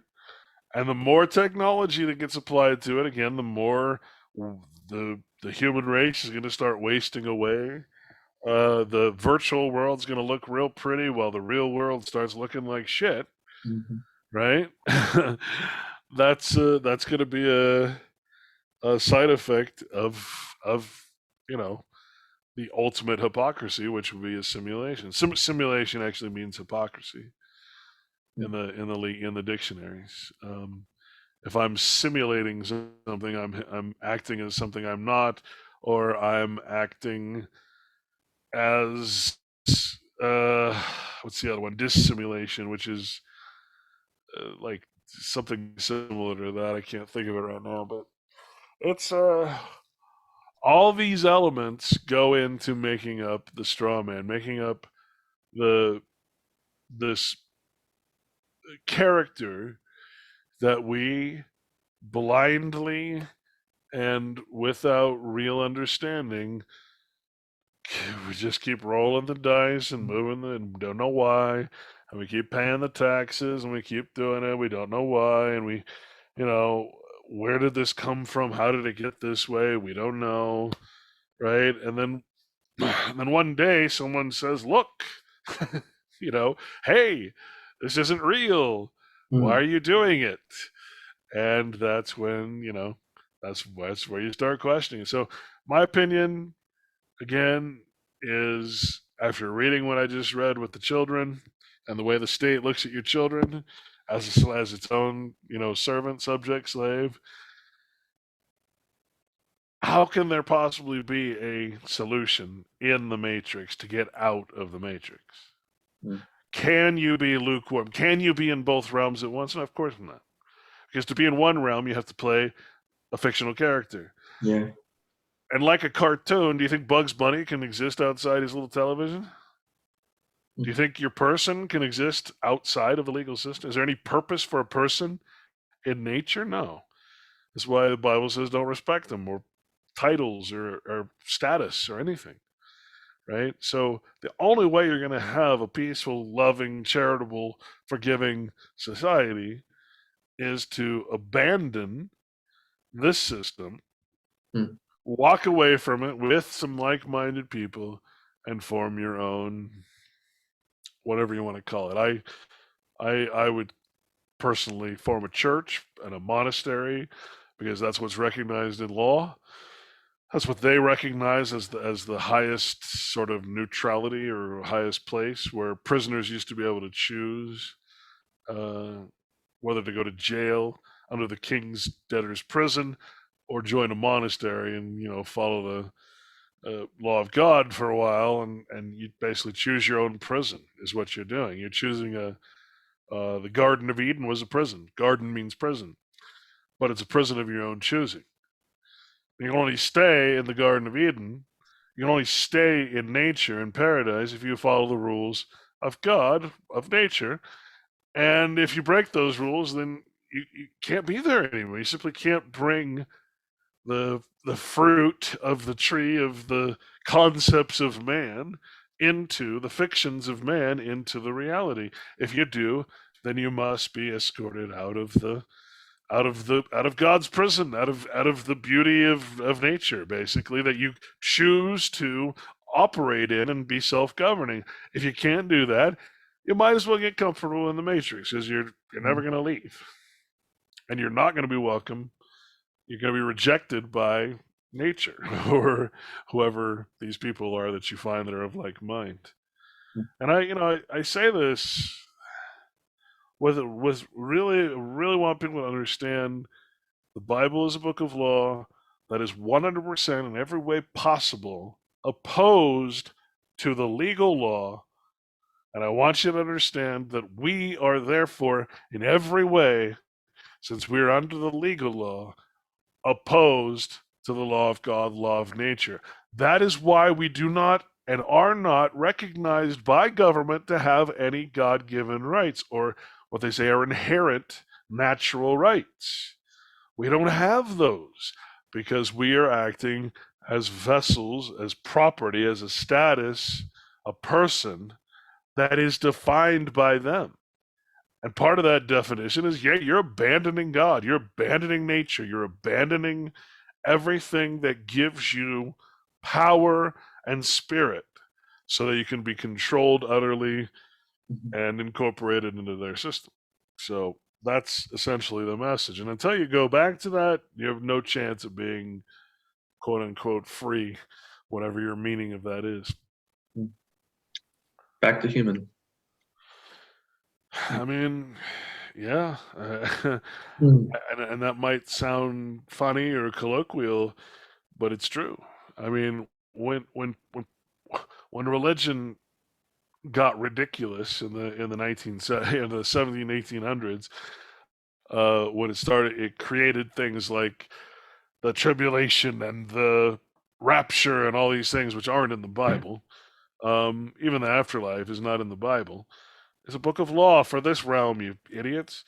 They they put a lot of this nonsensical stuff in there, and really made people turn away from it because of that. People would say, well, "I'm not going to read the Bible, because it has sea monster, or it has Jonah and the whale, and unicorns and shit like that. If I'm going to read the Bible, I have to believe in unicorns," which is one of the most ignorant things you can say, because a unicorn is Latin for single horn of a rhinoceros. Hmm. Oh, but I'm not going to read the Bible because it has unicorns. No, you idiot! It's a real term. And then there's the whale, right? Jonah and the whale. Well, in translation, it's sea monster. The kind of sea monsters they put on maps to warn you away from the Bermuda Triangle and shit like that, so you don't crash your ship, right? So an imaginary sea monster, and yet in the Christian, in the church, they're taking it literally. How, I don't really know. But I mean, you see, you're logical. You're like, I'm not going to believe this story. This guy's swallowed by a whale, and he's talking to the whale. I mean, can you imagine? He's like, all this blubber and shit. But no, he's just, relaxing, having a conversation. No, no, no. It's a sea monster, and it's an allegorical tale that you're supposed to get a moral message from, as is every other book written in that time, is no different, right? It kind of bothers me too, is everybody seems to be kind of down on the Bible. Oh, it's metaphor, it's allegory, and then they accept every other book. Yeah. Like, there's no, give me Gilgamesh, give me all these other large tomes, give me Ulysses, give me all. Yeah, they're great, but the Bible, oh no, no, it's fiction. I can't read it. It's fiction. Of course, it's fiction. It's designed to teach you a moral story, just like every other book out there. I'm just like, oh, it gets frustrating. I want to kind of go back to when you were mentioning the Trinity, spirit, mind, body, and how earlier in the conversation you spoke about the movie Surrogates, where I guess I've never personally seen it before, but people are living inside, not seeing sunlight, and just kind of wasting away. And that's exactly what I thought of. It's like they cut out the whole spirit element, and people become addicted to city life, and you have these technological super cities that are being built. It's like, well, you can walk through New York. Sure, you may have Central Park, but for the most part, there's like no greenery. There's no sign of God, of nature. It's just man-made, straight line, maybe some nice looking building, but otherwise, like it's leaves this taste in my mouth that's just very, I'd say, wrong. Okay, that's pollution, by the way.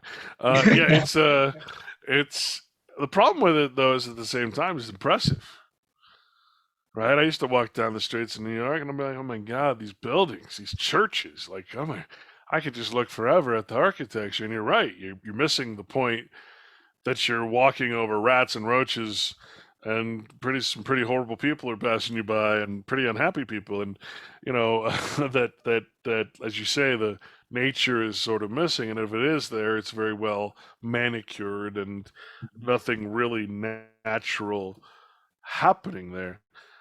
Couple movies I'd recommend for you that'll give you a little bit of hope and a little bit of inspiration. There's one called the biggest little farm movie. Did you ever see that? Actually, first interview, he mentioned that.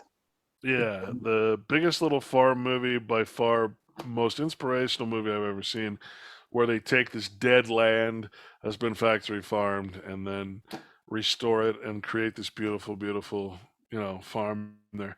The second one, more importantly, is called Back to Eden, Mm. and essentially,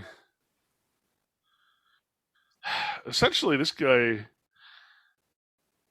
from a very biblical approach, one day he was standing out in his so the Bible says man will be cursed basically to till the fields, to work really hard to grow food, right? Mhm. And the reason it says that is because we ignore nature. We ignore the laws of nature. We ignore what is right in front of our face. And so he stands out there one day with these barren, open, mounds, and he's digging and he's putting in seeds and everything. And he stands there and he looks out into the forest next to his garden, and he notices that there's not one patch of land that doesn't have some kind of overgrowth on it, right? I says, that's interesting because my garden is done. I'm giving this thing water like you wouldn't believe. And over here, here's nature. No one's watering it except God, if you will, right? But it's thriving, right? There's something happening here that I'm not providing to my garden. What's going on here? And he figures out that the reason that everything thrives in nature is because not only is it's living, it's dying, it's rebuilding the soil, but it's also covered so that the water goes in, but it doesn't come out, Mm. right? So you got all this undergrowth, like we got some beautiful fern forests here. Um, you generally see that in nature you don't find a lot of bare land, and when you do, it's essentially dead. It appears to be dead. There's nothing growing on it because there's nothing to keep the water from evaporating. So he goes and he gets some mulch from free from the county who's mulching trees, and he spreads it on his open barren land that he calls his garden, and waters it once, and that was it. And he didn't have to now. I mean, now that he's got the experience and everything, he's basically he puts the seed down and he rakes it into the mulch, his own mulch that he makes or he collects, and that's it. A little bit of water every once in a while. The rain does the rest, and the because it's now covered, the water doesn't escape, and the roots are free to go down. I mean, he grows these amazing gardens. He's teaching people how to do it. But his point was, and he makes this beautiful speech at the beginning of that documentary called "Back to Eden," about how the whole reason that he was breaking his back trying to survive, trying to be off the grid, trying to do whatever, is simply why are we cursed to break our backs just trying to grow food? Because we're ignoring what's right under our feet or Mm. what's right next to us. We're ignoring what is self-evident, right? What is the self-evident law of nature? Apply that to whatever you're doing, whether it's gardening or whether it's how to manage water or how to, in a funnel, basically, like if you watch a stream and how it works, you'll see it funneling. Well, that's how we should be handling the water, because it you know all these different beautiful things that happen in nature that we are not doing, which is one of those things that we'd have to start doing Mhm. if we're gonna if we're gonna be in our natural environment. We're gonna have to start, emulating it and treating it, and not trying to do things that are against it. And you can apply that to so many different aspects of life, from even energy. You don't have to go off into the woods and not have electricity. That's what I'm trying to tell people. Mhm. All you have to do is put a fish friendly turbine, a fan basically, divert part of a stream or a river, put a turbine in there that turns slow enough where fish can get through, and you can power 50 homes just from that one spinning turbine. That should be your first investment if you're going to start something, right? Build your storehouse, build your central house, your monastery, your whatever you want to call it, your church, your meeting house, and expand from there.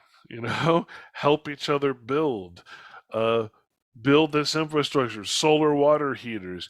You don't have to not be on a grid, but you don't want to be on their grid, right?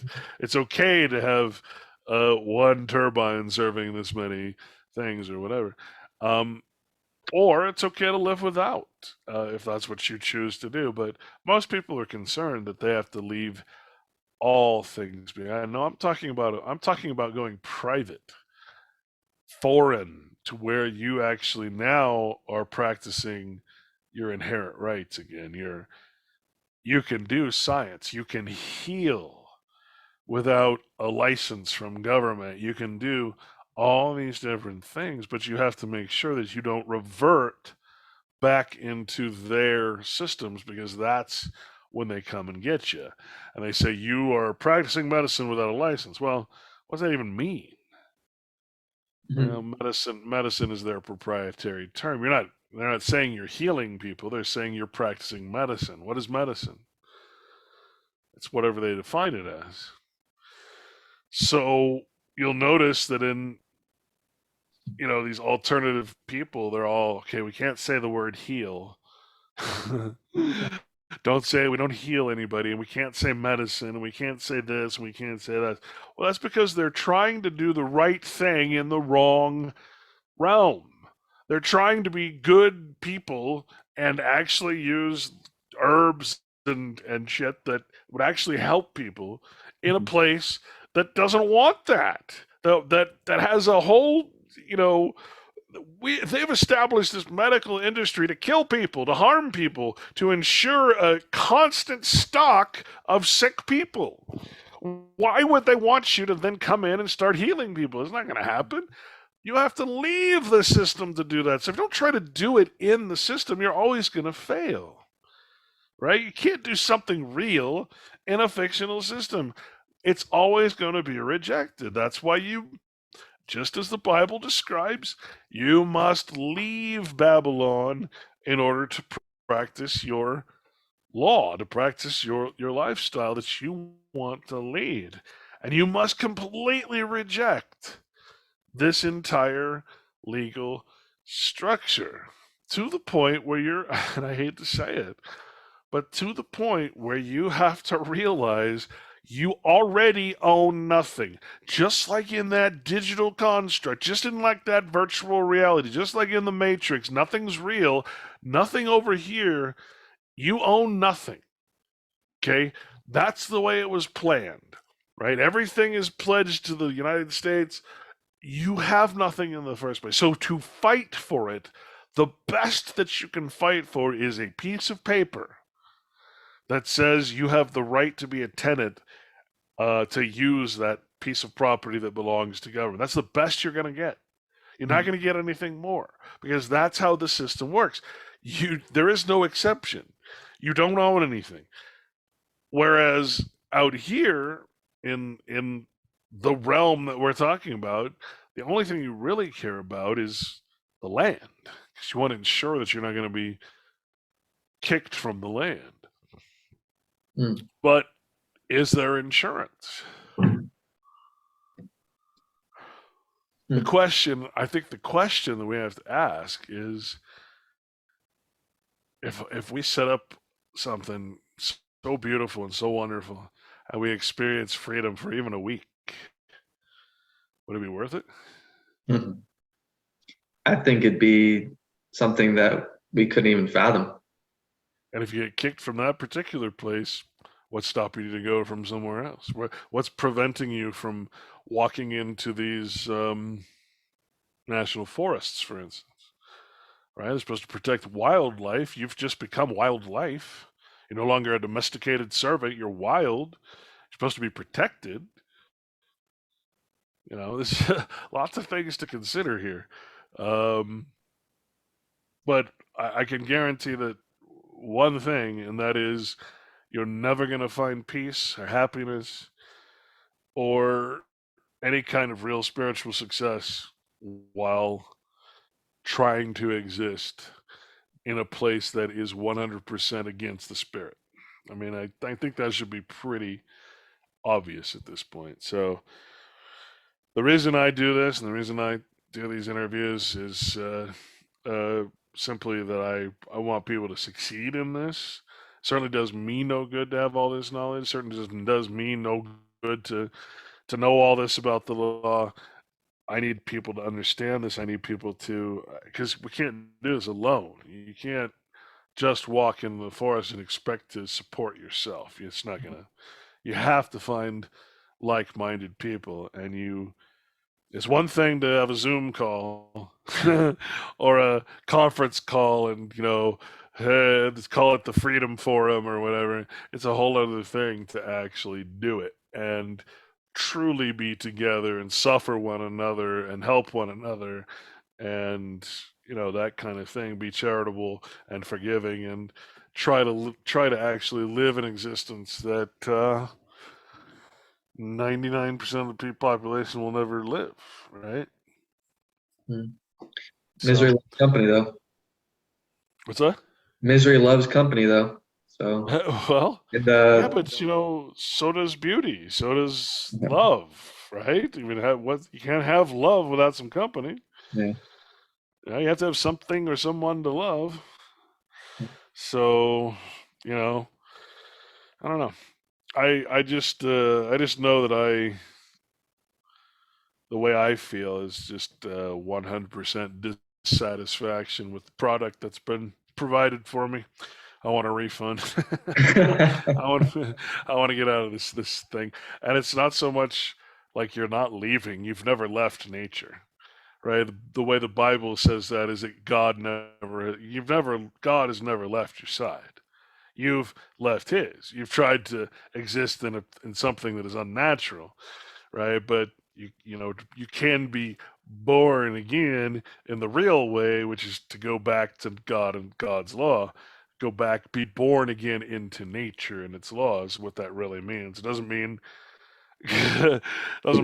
going into a baptismal pool and or have oil sprinkled on your head. That again is old uh, customs of kings and queens, right? We don't we don't we don't need that type of ritual. And again, the Bible says stay away from pomp and circumstance and ritual and clothing, gay clothing and all that stuff. It's I don't know. It's the thing is, I guess, is I don't want things to be this way. I Yeah. don't need them to be this way. I don't need to be right about things. I'm very well sourced, so if you want to fight with me, you can fight with my sources. I just want, I just want the truth. No matter how much it hurts my ego, no matter how much it hurts your ego, I want to know and speak about the truth, and it's all I care about. And I think deep down, I think that really is what Christianity truly is. It's truthianity. It's it's worshiping the truth at all costs, right? Not just believing, but acting in it at all, no matter how much it harms or does whatever to people's feelings, or you must stay in truth. And I think that's really ultimately the message is, or the religious aspect of it is simply stop freaking lying. Stop living in a lie. Stop living in hypocrisy. Stop. We all know we're doing it, especially when someone points it out to you, right? And we're all guilty of it, so it's not like I'm not accusing myself of the same thing. It's not an accusal. It's a spiritual awakening. And I gotta say, man, nothing is more difficult. Nothing's more harmful to the ego than a spiritual awakening. Nothing can hurt worse than a spiritual awakening because you're awakening to the truth. no matter the truth that you've always ignored before, that you've never wanted to know in the first place, because it would harm your place in the matrix. You would. Yeah.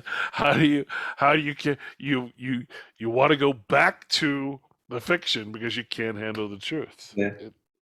Ah, so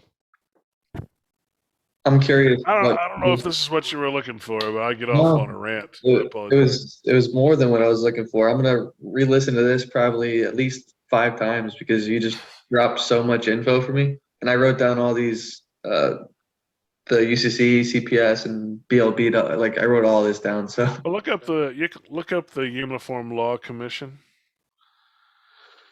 I think Wikipedia, it's probably there, and then look up and you can go to their website, and then look up Unicor, which is the international Roman version of that, and then you get a pretty good idea of what.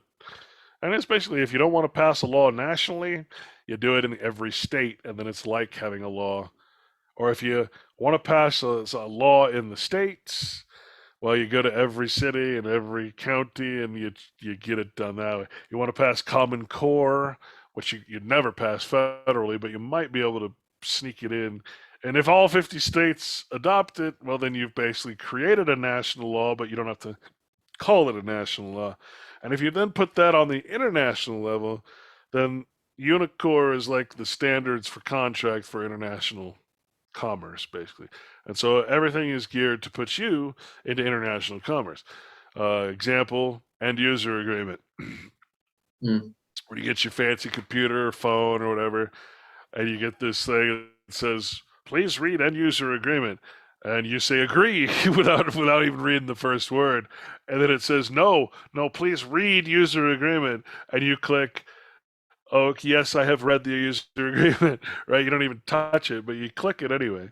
I mean, it even gives you a warning. Hey, you're about to enter some serious bullshit right here, and you're clicking yes without even reading it. Right? It's just like the legal law. You're following legal law, you don't even know it. You don't know it's your right to be put in paid, punished, tax, licensed, and extorted from. So yeah, you're clicking that, and that actually does so many different things. You'd be shocked if you read your Google or your Apple or your Microsoft or whatever.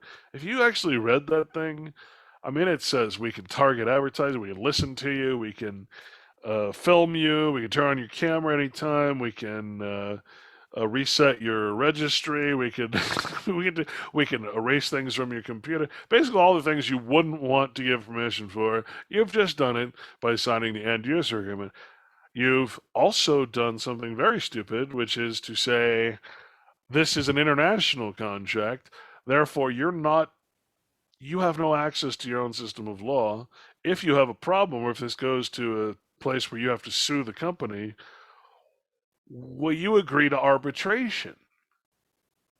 In other words, outside of a court, in an arbitrator, which can be anybody, of their choosing. So Microsoft chooses who the arbiter is, mm, and you've agreed to that. So you've just basically agreed to a trial by your enemies. I mean, mm, the guy they pick is going to have an interest in saying, okay, Microsoft wins, right? I mean, you might as well not even because they know most people aren't going to do it anyway, right? yep. So you're agreeing to a host of things that take you out of your own country half the time. Well, this is going to be under the law of Belgium.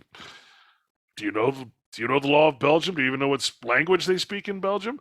And so now they're creating these UNIDROIT or it's got a commission on uniform laws, so that when all these end user agreements, so you have this uniform structure of law that all these things like arbitration can take place under, and suddenly nobody's in a country anymore. Mm, We're all in Rome. We're all under this system of international law, just like Rome was planning to do, right? So that's where Unicor and all these uniform laws come in, and you're doing it already to yourself because you're not reading the contracts before you sign them. And that, remember, you could say, well, I didn't read it, and I didn't read it. There's no possible way that by the time you asked me the question and I pressed yes, that I could have read that contract. But see, that's the problem, is the law is clear, man. Ignorance is no excuse. You chose to be ignorant of that law. You chose not to read it. You chose to agree to it without reading it, and then you used the product. The highest form of consent is express use. You're using it, therefore you must consent to its end user agreement. There's no question. Once you start using the thing, you're dead in the water at that point. Even a judge is going to say, well, you're using it, so you must. I mean, how can you not be in agreement with the use agreement? To use this, I must agree to the contract, right? So the whole thing, everything is being set up. You've heard Klaus Schwab say, like, you're going to own nothing and be happy. Well, that's the way they work. They own nothing and but control everything, right? What they're saying is that you're going to own nothing and have no control over anything. They're going to have control over everything, and therefore you're going to be happy because you're completely irresponsible for your actions. It's kind of like Brave New World type of model, right? And yeah, that's what they're doing there. You notice everything's being leased, or you can't buy a program. You have to lease it or pay for it by the year. Mm-hmm. There's no more Yeah, buying can't things. own Yeah. it. Well, that's part of putting it into international law, because what you've done by doing that is you've not transferred the ownership. You've put it into a perpetual state of not being your own. You've put it into a perpetual state of borrowing or using the property of another. When you use the property of another, for instance, when you use the person of the United States to do commerce, well, then it's a perpetual loop. It never ends until you die. You're using the property of another. Therefore, you're under the law of the owner of that property. Mm. That's how this all works, and that's why everything you get now has that end user agreement or some kind of thing that that says you don't own this and you're gonna be happy. You know, it's. I mean, if you boil that down, that's slavery, Yeah, right? just can't see it. Voluntary. Mm, So, last question that I guess I would have for you for tonight. I would definitely love to have you back on in the future. sure. Um, so we are consenting to a lot of this fictitious world, and if at any point would we be able to just claim that we are literally a free man and say no like you did before, or It would all depends. those you'd have If to give I'm a drug addict, if I'm a drug addict, can I stop using the heroin? If I can, then I can say I'm no longer a yeah, drug addict. Can I stop using insurance? Can I stop using money? Can I stop using? None of these are mine. Money doesn't belong to me, even though it's in my own wallet. This is why they were able to confiscate all the gold and everything, right? Nothing is real. So if you're still using, then no, you can't say you're free of it. But if you stop using it, because use is the highest form of consent. Any other form of any, like tacit consent, right?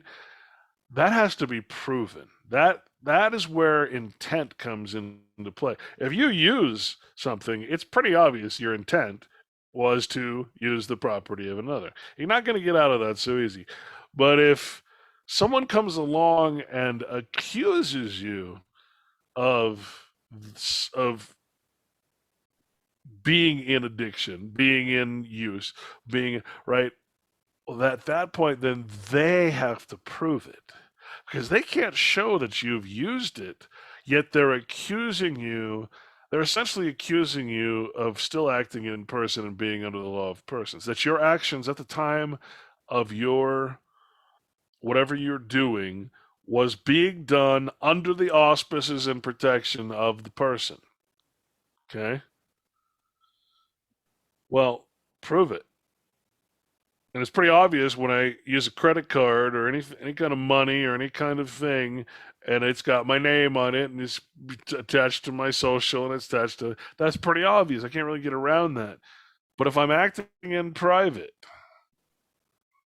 meaning foreign from that jurisdiction, states are private, right? United States is private. It's foreign from every other country and every other state. The 50 states are foreign or several to each other. 50 states are foreign to the United States. It's why they have to get you to that birth certificate is what puts you into the United States. It's not automatic. Don't confuse being naturally born into the states united as a nation compared to the nation state, which is a corporate structure. A nation is an idea. A nation is a spiritual like-mindedness, right? Mhm. It's not a thing. It's not an entity. When the nation becomes a state of its own, that's when that's when the problems start, and that's what the Constitution was designed to do. Was to take, basically the student becomes the master, or it take the creation takes over the creator, basically. And this happened all over the world in the last 400 years since the Treaty of Westphalia. Switzerland, I think, was the first country to be created as a nation state. It was never anything but. And I'm doing a series on that actually on my Red Pill Sunday School channel. I got one more to go. And then I'm pretty much gonna move on to other things. But I, you have to understand. First, you have to see it, right? First, I can't show you the matrix. I can't show you the simulation because remember, simulation means it's your own hypocrisy. There's no there's no virtual reality. Virtual reality doesn't exist. The only place it has any existence is here. Right? And I can point to the tool, I can point to the program, and I can say, look, that's virtual reality. But the only place you can be accepted as real or used, I'm going to buy something. I'm going to buy a shovel to dig virtual dirt so I can plant a virtual tree in my virtual garden. God, why don't we do that in reality? And actually, we could actually eat from the tree. So you have to first see it, and you have to realize all the way that you're connected in the web uh, to it, and then yeah, if you're not agreeing, if you're not under some form of contractual obligation or performance, if you don't have any debt, if you're not using money, which are all these things are property thereof, well then yeah, you could say I am I'm everything that's coming from them at that point is called de facto or illegitimate of fact, not of truth. So it's their fact, and they have to prove at that point that the law affects you. If you're acting in person, it's not even a question. Okay, you've obviously done this. You've gotten consumer protections, or you've gotten this. You've done something to show that your commerce was done in person. Therefore, since the person is the property of them, you're under that law. There's no question. But if you're acting in private, all of that is public. Every law Congress passes is public law. But private law would be your state constitution, for instance. You would form a private association, you operate in a trust, you do whatever. And this is for people who are still, it's there's sort of in-between state, if you will, Mhm. that I recommend people look into is things like private associations and trusts and that sort of things, where you can actually, because you can't take it with you, right? You can't take what's in the delusion with you. Yeah. You can't take the fictional matrix, your house in the matrix. You can't take it with you into the real world. It just doesn't exist. Yeah. Likewise, nothing legal actually exists. And as soon as you understand that, then you can say, okay, well, I can't really take anything with me. What I can do is graduate into the private, and I can start saying, okay, your law doesn't affect me because I'm not operating in your straw man, which is what all your law is attached to. Your law does not attach to me Mhm. unless they can prove the connection that I am operating in. But no, I'm operating over here in the private, the right of private association. And so this is a spiritual move. This is a spiritual, more spiritual existence. And this, I believe, is the point where you can sort of, it's almost like a purgatory, right? Yeah. You got hell, the legal hell, and then you've got the sort of purgatory land where people operate in outside of it, but still inside of it, right? Politicians, all the bad guys. This is where UCC and that kind of stuff comes in, international law. But you don't want to be there. That's even worse. So it's kind of like where all the evil people live, Mhm. exist. So you, I think that is, I think the goal, if you want to shift, if you will, sort of shift assets as you start putting things into private trusts. Those trusts have designated beneficiaries, etc. And at that point, maybe you can figure out how to buy some private land that again is not bound under uh, their system. Maybe someone already has private land. You can buy it from them and get the actual deed. They're all over the place, but usually they won't talk to you because you're not one of them. Mhm. You're not private, so they don't talk to you. And you know, at that point, I think you could do as the Bible sort of says, which is to sell all your worldly possessions, all the secular possessions, and transfer them into something that you can actually land or whatever it is that you're going to do. But I think once you've done that, I don't think there's any. I don't think you can return. Yeah. You know, I want I to. mean, you can. Well, yeah, and that's just it. I say, well, what about a vacation? I want to go on a vacation. Yeah. I don't think you understand.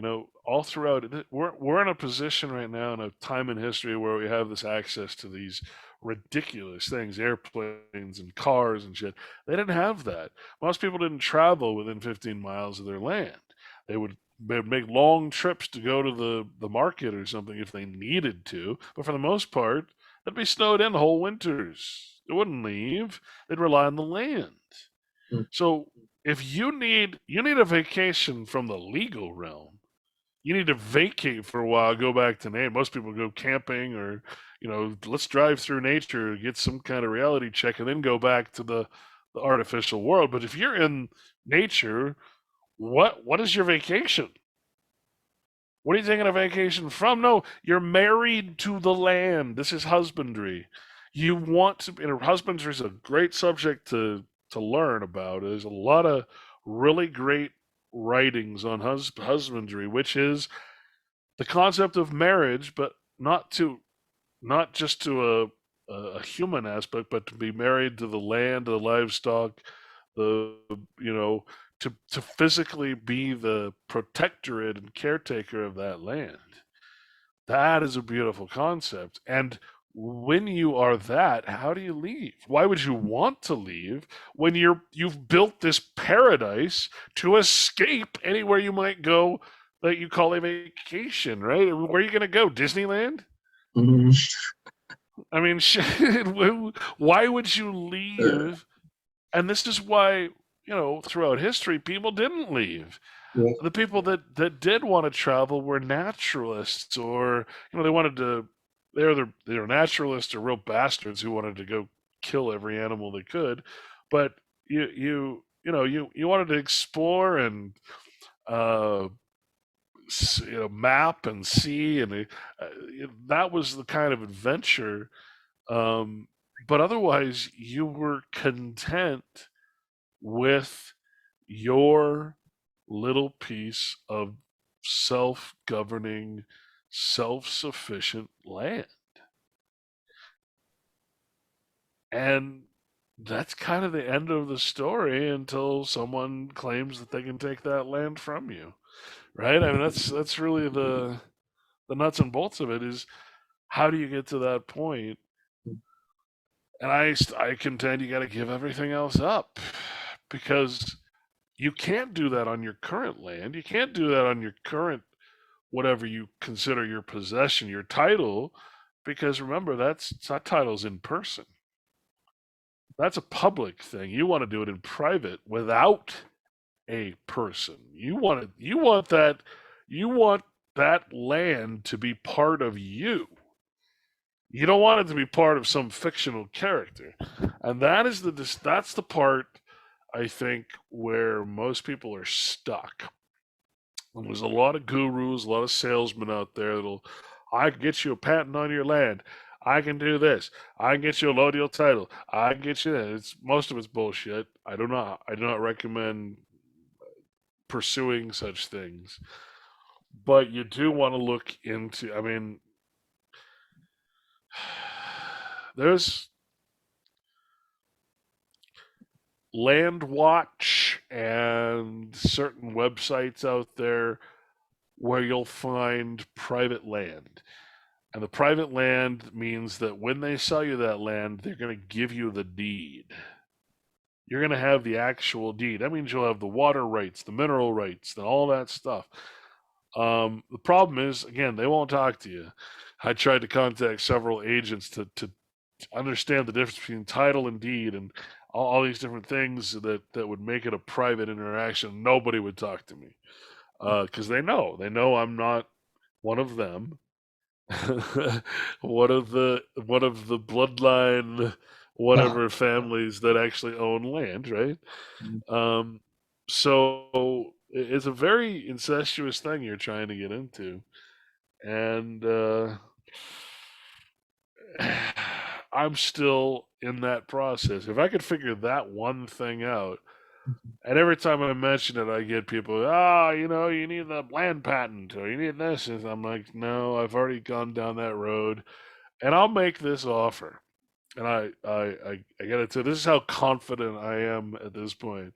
Any of you gurus out there who are selling anything from false redemption, redeeming your birth certificate, all the crap that's out there, land patents and everything else, I will gladly, I'm not going to pay you anything unless you can prove what you're saying, right? And I will gladly make a documentary out of everything that happens.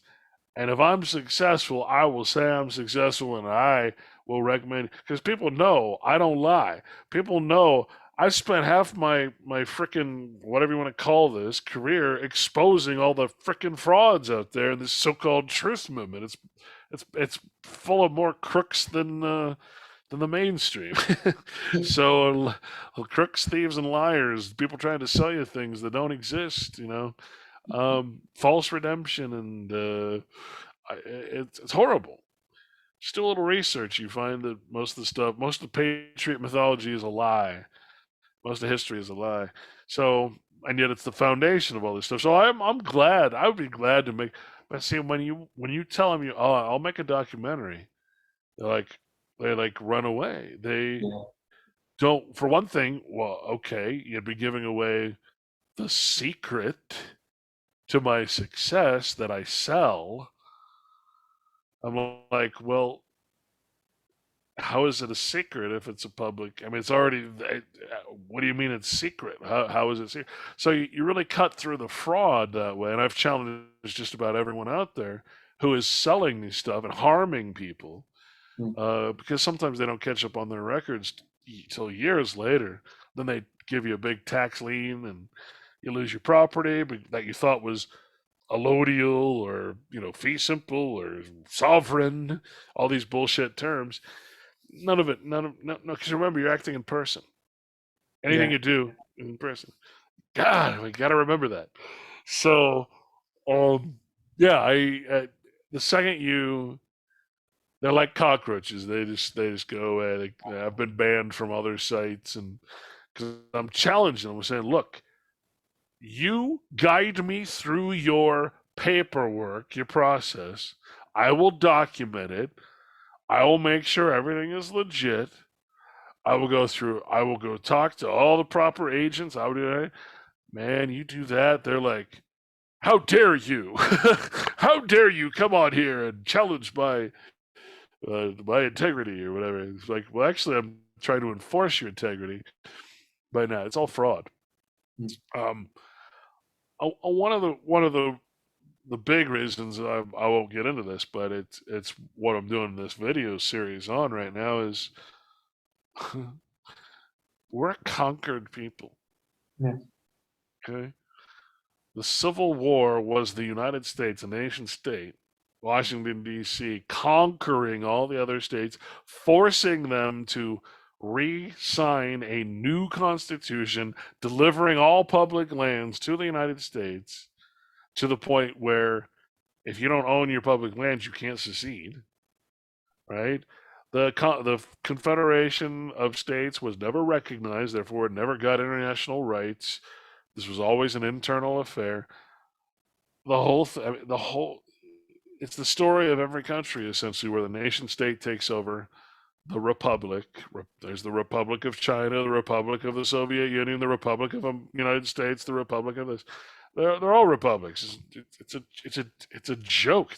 It's almost like a practical joke where Texas, I'm not from Texas, I'm from the Republic of Texas, or I'm not from the United States. Well, you read the last part of the Declaration of whatever, it wasn't peace, but of the battle being over in the Civil War. It says, okay, Texas, we just beat the shit out of you. If you ever do this again, we'll be back. We'll beat the shit out of you again. You don't know. There's no republic that's oh, we're gonna secede from the union. It's all bullshit. And I cover this in my Red Pill Sunday School, reading from the actual documents. The whole patriot movement is based on nothing but lies and lies and lies. They're good lies. I mean, and like I said, they're the kind of lies that you want to be. You want them. They're like religion. Like you want these things to be true. What I'm telling you, I don't want them to be true. I'm going to the source. I'm saying, is this true? Is man sovereign? No, man's not sovereign. To be sovereign, you actually have to be ruling over other men. Are you a sovereign? No. If you are, then I'd probably call you a psychopath or something, right? Or Mhm. some other term of non-endearment. So it's just like I said. It's just after all this time being in this since 2003 or so, after 9/11, um, I hate to say it, but this whole thing is the truth, patriot, whatever movement is it's this thing that keeps getting sort of gets popular for a while and then it dies off and then more false redemption and then it dies off and these same things keep coming back in different form or different one and they're all provably they're listed on the FBI website and different websites as fraud, as felony, and these guys are telling you that's what you should do. So if you watch my Red Pill Sunday School shows for the last couple, um, YouTube, BitChute, and Odyssey. Odyssey's my main one, but the last Red Pill shows I've done uh, are about this nation state, how we're conquered, what that means, and how all of this, therefore the foundation, the foundational beliefs of sovereignty and state sovereignty and all this stuff. I mean, once those go away, once you see through those, there's nothing left. There's no foundation for this patriotism that we're flying the flag of our captor. of our conqueror, right? A Stockholm syndrome. nation state is recognized internationally as a corporation, basically, that has conquered that territory. So the United States is recognized as a conqueror of its own territories. Remember, that's what states states are, just territories. They're just part of the I don't know what to say. And it's like I remember trying to interview people from way back when who'd already been through the cycle and said, "Oh shit, I only studied domestic law." Like it's like studying the law in your own house versus the entire country. Well, I only studied U.S. law.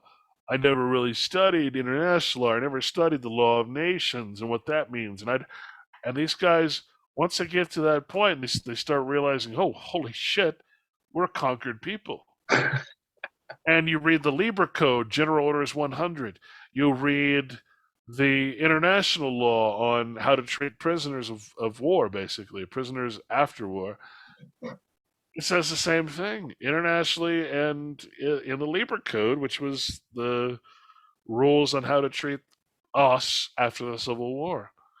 And it says specifically that the government, the current system of government that is in place, will be kept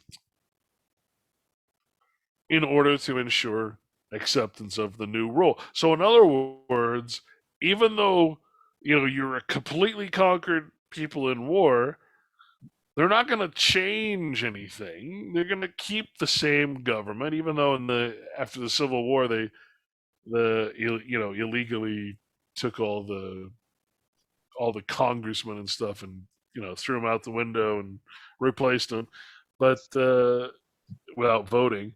But the whole damn thing, everything is a lie.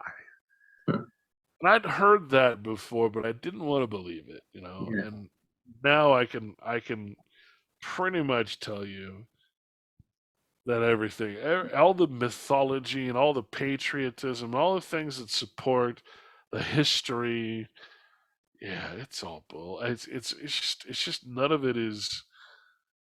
It's none very of it is true. And even if it was, say there was this convention, and I'm not saying there wasn't. There's this convention of men who get together and make this constitution. Somehow that applies to me. Somehow that applies to the entire territory of the United States. Wait a minute, that doesn't make sense.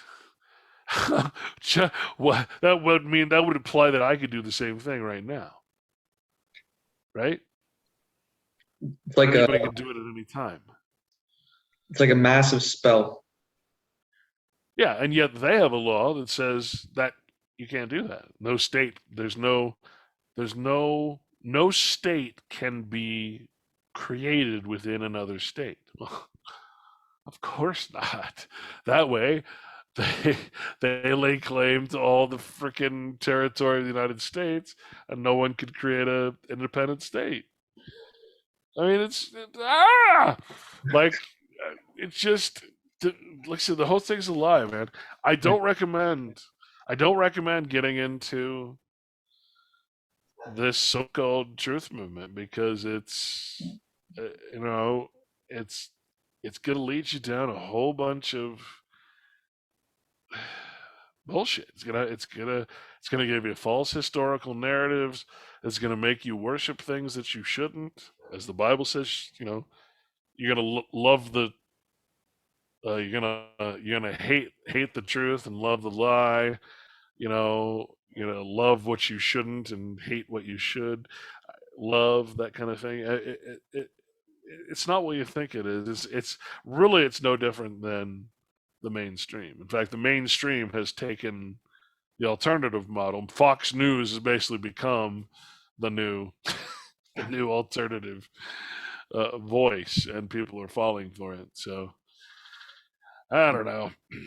Um,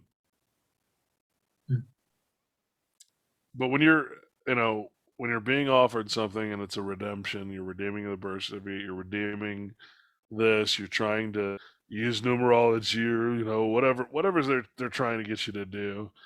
There's always a reason for it, and that reason is fraudulent, and it's again illegal. Um, and they do it because they know that it'll pass through the system. That's why they're having you do it a certain. They say ignore the instructions the government gives you. Do it my way. If you don't do it my way, you're going to fail. Um, and so you have this what appears to be like a success or something, and then ultimately you have a failure because they catch up on their paperwork and they say, "Oh, this guy has a tax lien. His taxes he hasn't paid on his house because he believes he has an allodial title." No, that's not how it works. So yeah, that's the state of things, man. And like I said, I don't want it to be true. I'm not saying that it's even possible what I'm talking about. I hope it is, and I'm going to continue to work towards helping people to break free of this thing. But I can't say one way just because what I'm saying is how the Bible defines it, and that it's self-evidently true, does not make it necessarily possible in modern times, where with all this technology. I'm just saying, if what I'm saying should resonate with you is Yeah. self-evident, right? It should resonate. I'm not trying to sell you anything. I'm not trying to, and I'm even telling you, I can't even tell you what's going to happen if you choose to take this step, this spiritual journey, right? I can't tell you what's going to happen. How many salesmen are going to be like, not going to give you some kind of guarantee of the ending? I'm just saying this is how it's laid out. This is obviously the truth when you compare the two. I mean, it's just I don't like it. I don't hate it. It's just what I've found, and I'd like to think that after all this time, I've kind of proven myself as someone you don't take lightly. You don't that doesn't give you a load of shit, and who's pretty much exposed half the damn truth movement as a lie. So I don't know. That's the nuts and bolts of it, man. And it's like I said, I am as much frustrated as everybody else, and I don't know where to go from here.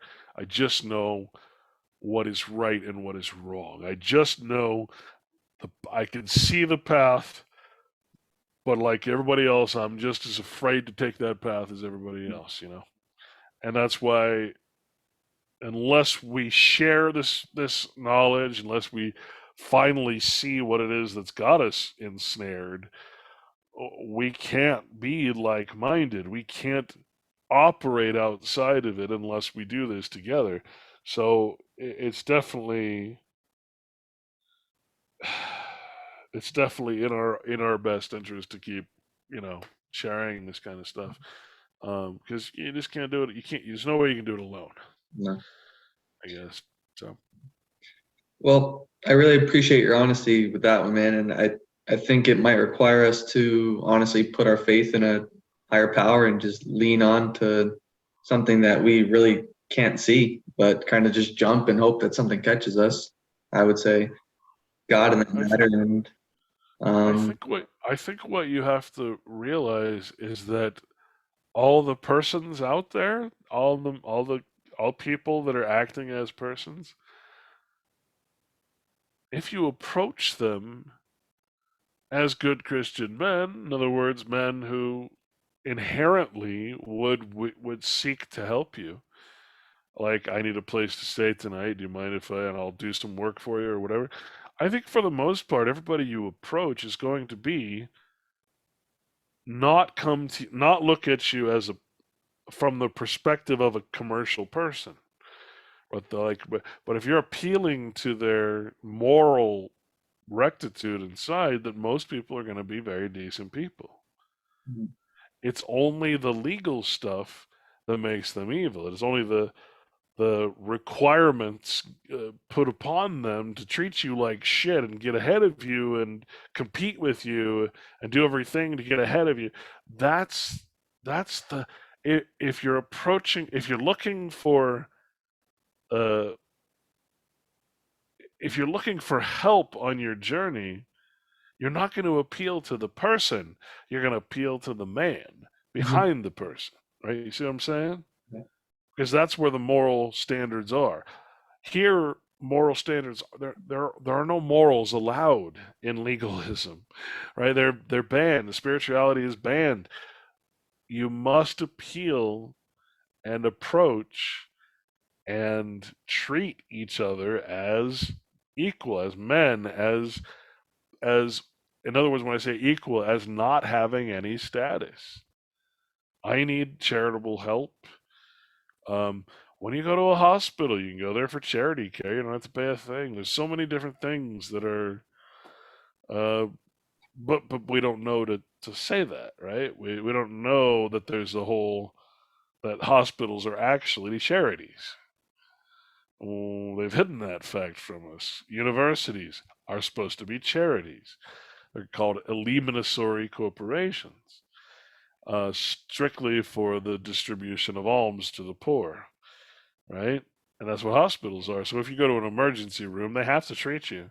They can't even ask you your name. This is why illegals, as we call them, get better health care than us. Because one, they're not bound by insurance. Insurance can't refuse the care. Two, they're going in and they're demanding charity. Right? Yeah. See, and then think of that. You'd actually suffer an injury because you don't want to pay your deductible. You can go to an emergency room and get treated. You never even have to give them your name. It's the law. And I they'll can release send you? I can send you the law, or you can watch my Red Pill Sunday School. Man, it's amazing. It's amazing. But yeah, I can send you that too. So, uh, Awesome, man. Well, as I said, I'm gonna have to re-listen to this one quite a few times because there's just so much in here. I really appreciate you taking the time to sit with me, Clint. And I truly believe that you're doing God's work. I hope so. I mean, if I'm somehow being deceived or deceiving people, it would, I, you know, I'm actually I'm more worried that in my earlier stuff that I was perhaps leading people down the wrong path by talking about some of the stuff that I'm now exposing, right? So it's almost like redeeming myself from that. So I certainly hope that uh, anything I'm saying is not harming. The last thing you want to do as a true and honest, researcher and everything and messenger is to give false information. And you know if anybody finds fault or needs a source or says you're wrong, I want to know. I have no problem being wrong because then I can be right.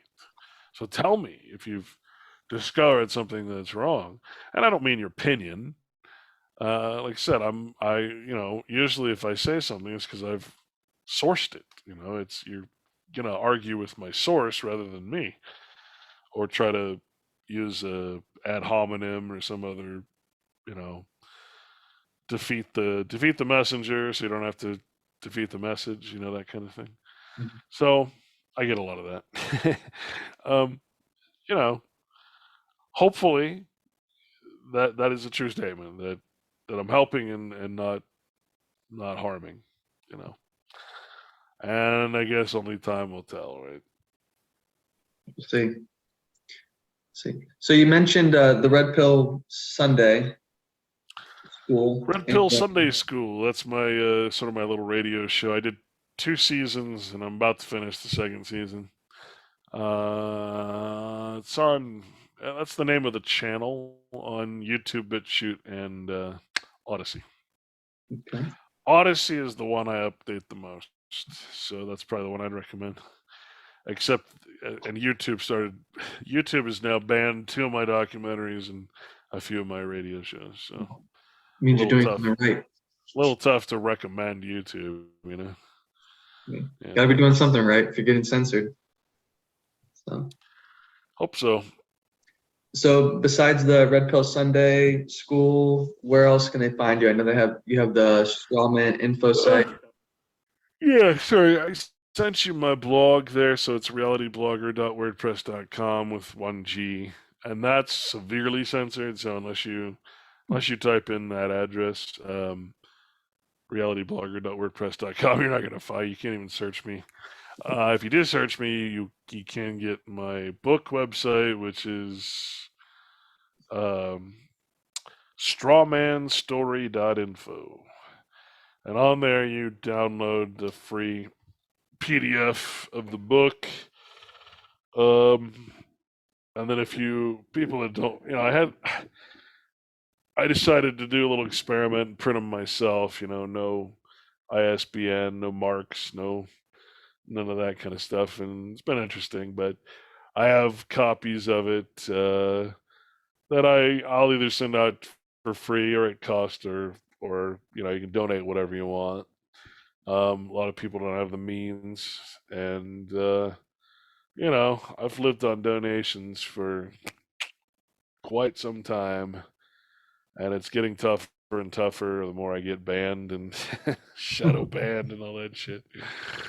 So, but yeah, so those are the main three.